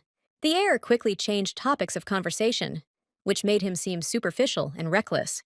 But in fact, his assistants had already captured 2 mercenaries alive for interrogation. And suddenly, Zior invited Ariana to join the torture in order to personally find out the truth. The heroine would never have refused such an opportunity because she was not afraid of blood and cruelty. The girl's behavior once again convinced Zior that she was more suited to the role of heir. Soon all the pieces of poison were removed from the mercenaries' mouths, so they could no longer die. Ovelian openly enjoyed the helplessness of the murderers, because he hated such people. The poor guys knew perfectly well that they would not be able to remain silent for long. It was because the expression on Zior's face alone scared them to death, and he hadn't yet taken action. Rodion would not have taken such a high place if he had not thought out all his plans down to the last detail. He didn't have much faith in the mercenaries' success, so he began searching for important witnesses in Ariana's case. The Duke understood perfectly well that any person could hinder his reign in the future. Therefore, he was going to destroy all the witnesses so that no one could prove the girl's terrible life. Meanwhile, the mercenaries desperately resisted, trying to take all the secrets with them to the grave. But Ziora was not at all embarrassed by this persistence, because it was always only a temporary phenomenon. It was clear that the guys were trembling with fear, but they still tried to hold on until the very end, while the heir, with a sweet smile on his face, brutally beat the kidnappers of the Duke's daughter. No human being could withstand such emotional and physical pressure. Zior knew people's weak points too well, as he was professionally trained in this. The torture had to be stopped only because of the appearance of adults who were looking for Ariana everywhere. The heroine did not expect that her father and uncle would interrupt her entertainment with the mercenaries so soon. Russell's face showed how much he was worried about his daughter, who had been the subject of an assassination attempt. But the lady continued to communicate with the man she did not plan to trust in a distant manner. It pained the Duke to realize that he had not done enough to deserve his daughter's love. Palos was the first to notice the wounds on his niece's arms, although she paid them no attention.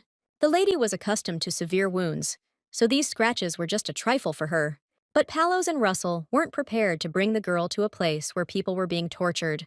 So it was the uncle who first realized that the lady needed to be taken to a safe estate as soon as possible. As soon as Zior was left alone with his adoptive father, he noted Ariana's beauty and grace. The guy immediately noticed that the Duke blamed himself entirely for the girl's broken character, but he had no intention of solving his father's emotional problems because he preferred torture. Meanwhile, Palos was outraged by how careless Ariana was with her body. The man was furious that the girl stubbornly refused to pay attention to the pain, but the heroine really didn't understand why her uncle was so worried about her. She looked at her hands and saw only a pitiful semblance of pain and real wounds. In her past life, Ariana had been on the brink of death so many times that she didn't even think about stupid scratches. Several times, she had to deal with particularly painful wounds that were beginning to fester. However, the lady continued to sacrifice herself in the hope that at least someone would pay attention to her. But even the girl's husband didn't care about her, since he only saw her as a tool. This is how the heroine learned that she couldn't complain or suffer, so as not to attract attention. That is why the anxious words of her relatives so confused the lady, who was accustomed to pain. But every person in this family protected Ariana as if she was truly loved dearly. Even the men showed a lot of care for the lady, although she was accustomed to their heartlessness and coldness. The family's faces seemed unusually sad to the heroine, because she remained alive after the escape. Even the assistants were worried about the lady, while she had never seen anything like this before. Ariana sincerely could not understand where these people got so much kindness and care towards her. As soon as the girl entered the estate, the best doctor was immediately called for her. But the heroine never got any peace, because Isabel ran into her room. All this time, the girl was worried madly about her sister, whom she had to leave alone. Paolo's daughter, who was used to always protecting her loved ones, was tormented by her conscience. Only now did she feel a sense of relief that lifted the entire burden of responsibility from her shoulders. For the first time in her life, Isabel was glad that Zior had returned from the war early for the sake of bragging rights. No matter what her sister told her, Ariana considered her desire to protect the girl from the West stupid. Meanwhile, the adults of the White family held an emergency meeting due to what had happened to the Duke's daughter, and the heroine could not stay on the sidelines when it came to decisions about her future. The girl tolerated the pain so well that it seemed to everyone that she really had not suffered much. So the men found no reason to refuse the lady in her desire to join them. Only Langsley was wary of Ariana's appearance, although he already trusted her words and actions. The heroine was sure that the mercenaries were sent to her by the insidious Duke of the West. She had fought by his side in the past, so she was able to witness this man's cruelty firsthand. Only the lady was able to predict where the calculating Rodion's next blow would fall. But Miss thought too late that the witnesses in her case could be killed. At that very moment, one of the assistants burst into the office, bringing important news. The heroine's heart skipped a beat when she heard that her witness had indeed gone missing. For Ariana, this meant that the difficult and insidious game with the Duke of the West had already begun. One of the lady's important aristocrats was definitely dead, and no one would be able to find him now. During his reign, Rodion gathered around himself skilled assistants who quickly resolved matters. So all he could do was watch the decisions of the Duke of the East with a sly smile. Surprisingly, the heroine took this news calmly, which came at such an inopportune time for her. She could only hope that the mercenaries would soon talk under torture. The girl understood that fighting the Duke of the West would be extremely difficult in their situation. This man never made any mistakes, which is why he held his position for so long. In the past, he was always an obstacle for the ladies, and now everything has only become much worse. Zior understood that ideally, it would be good to know all the witnesses by name in order to call them to court. And the heroine was well prepared for this moment, as she remembered each of Rachel's guests. This preparation frightened Russell, because he realized that his daughter had had to survive all this time. Despite all her skills, the girl still did not lay claim to the role of heir to the East. What surprised the Duke most was that his daughter knew the entire judicial procedure well. It was very important to choose the right person to represent my interests in court. So Russell could not remain inactive at the sight of a lady who was fighting so hard for her life. Ariana had no idea that her words only worried her caring relatives even more. The girl never thought that her father would be ready to write letters to the emperor himself for her sake. Only Zior noticed how much Russell loved Ariana, even though he hadn't cared about her before. This seriously worried the guy, who had been in first place for the Duke of the East all his life. So when they were alone, the heir tried to attract the attention of his stepfather. But all of Russell's thoughts were still focused only on his beloved daughter from the West. He was frightened by the calmness of the girl, who quickly made good decisions in difficult situations. Moreover, she personally agreed to observe the torture, even though it was brutal. But Ariana never looked away, as if she was used to watching something like this. The Duke was horrified by this, because he understood that his daughter had an extremely difficult life in the West. Zior also saw potential in the heroine, because her abilities could be useful in many places. But her father wanted to create a happy life for Ariana, who had previously seen only pain. However, the heir had a different opinion about the girl that the Duke of the East was trying to protect. He remembered well their first meeting, when the heroine jumped out of the carriage right at his feet. Then the lady's gaze frightened the guy a little, although he had seen belligerence in her eyes many times before. That's why Zior would like her father to give Ariana all the freedom she needs to act. The heir understood that the lady would hardly forgive the Duke, but love can melt any heart over time. The heroine tried to devote all her free time to useful learning through reading. True, even such leisure seemed like inaction to the girl, but she could not constantly live in tension. This time, Ariana's calm was suddenly interrupted by a knock on the door, as the Duke came to see her. The lady barely had time to tidy herself up in order to greet her father with dignity. Russell guessed what his daughter was doing, and was flattered by her desire to constantly learn. The man was quite tired of the fact that the lady was still speaking to him formally, but this did not cancel his desire to take a walk with the girl, which she did not dare refuse. Throughout their journey, Ariana felt awkward, because she didn't know what to talk about with her father. Suddenly, she noticed Isabel ahead, but this time the girl did not approach them. This behavior of her sister only made the heroine even more tense, and she began to suspect something. But in reality, all her expectations were exceeded with a bang, as the family arranged a surprise for the lady. Only she didn't remember her birthday, while the whites always celebrated it. Seeing such support, the heroine froze in place, as if she had just been struck by lightning. Isabel was the first to congratulate her sister, happy that they were finally celebrating this day together. And following her, the Duke modestly approached his daughter, whose heart was now ready to jump out of his chest. The man was glad that he could finally personally present a gift to his beloved daughter. He sent boxes to the Bronte estate every year, but the lady never received anything. The girl's heart sank pitifully when she realized how much everyone here loved her. Somewhere deep inside, the subconscious was still trying to remind the lady of the need to deny everyone. That Ariana was insanely afraid that she would be betrayed again and that she would experience incredible pain. That is why the past still did not let go of the heroine, although the present was much more pleasant. And this time, the girl could no longer contain the emotions that were overflowing within her. She finally opened her heart to the Duke, although before she hated him with all her heart for everything. At this time, the Duke of the West continued to act as he arrived at his daughter's estate. Rachel didn't expect her father to go so far and decide to destroy all the witnesses to Ariana's beatings. She had no doubt that all the necessary aristocrats had long since been killed. The Duke of the West had no pity even for his own daughter, as he hated failure.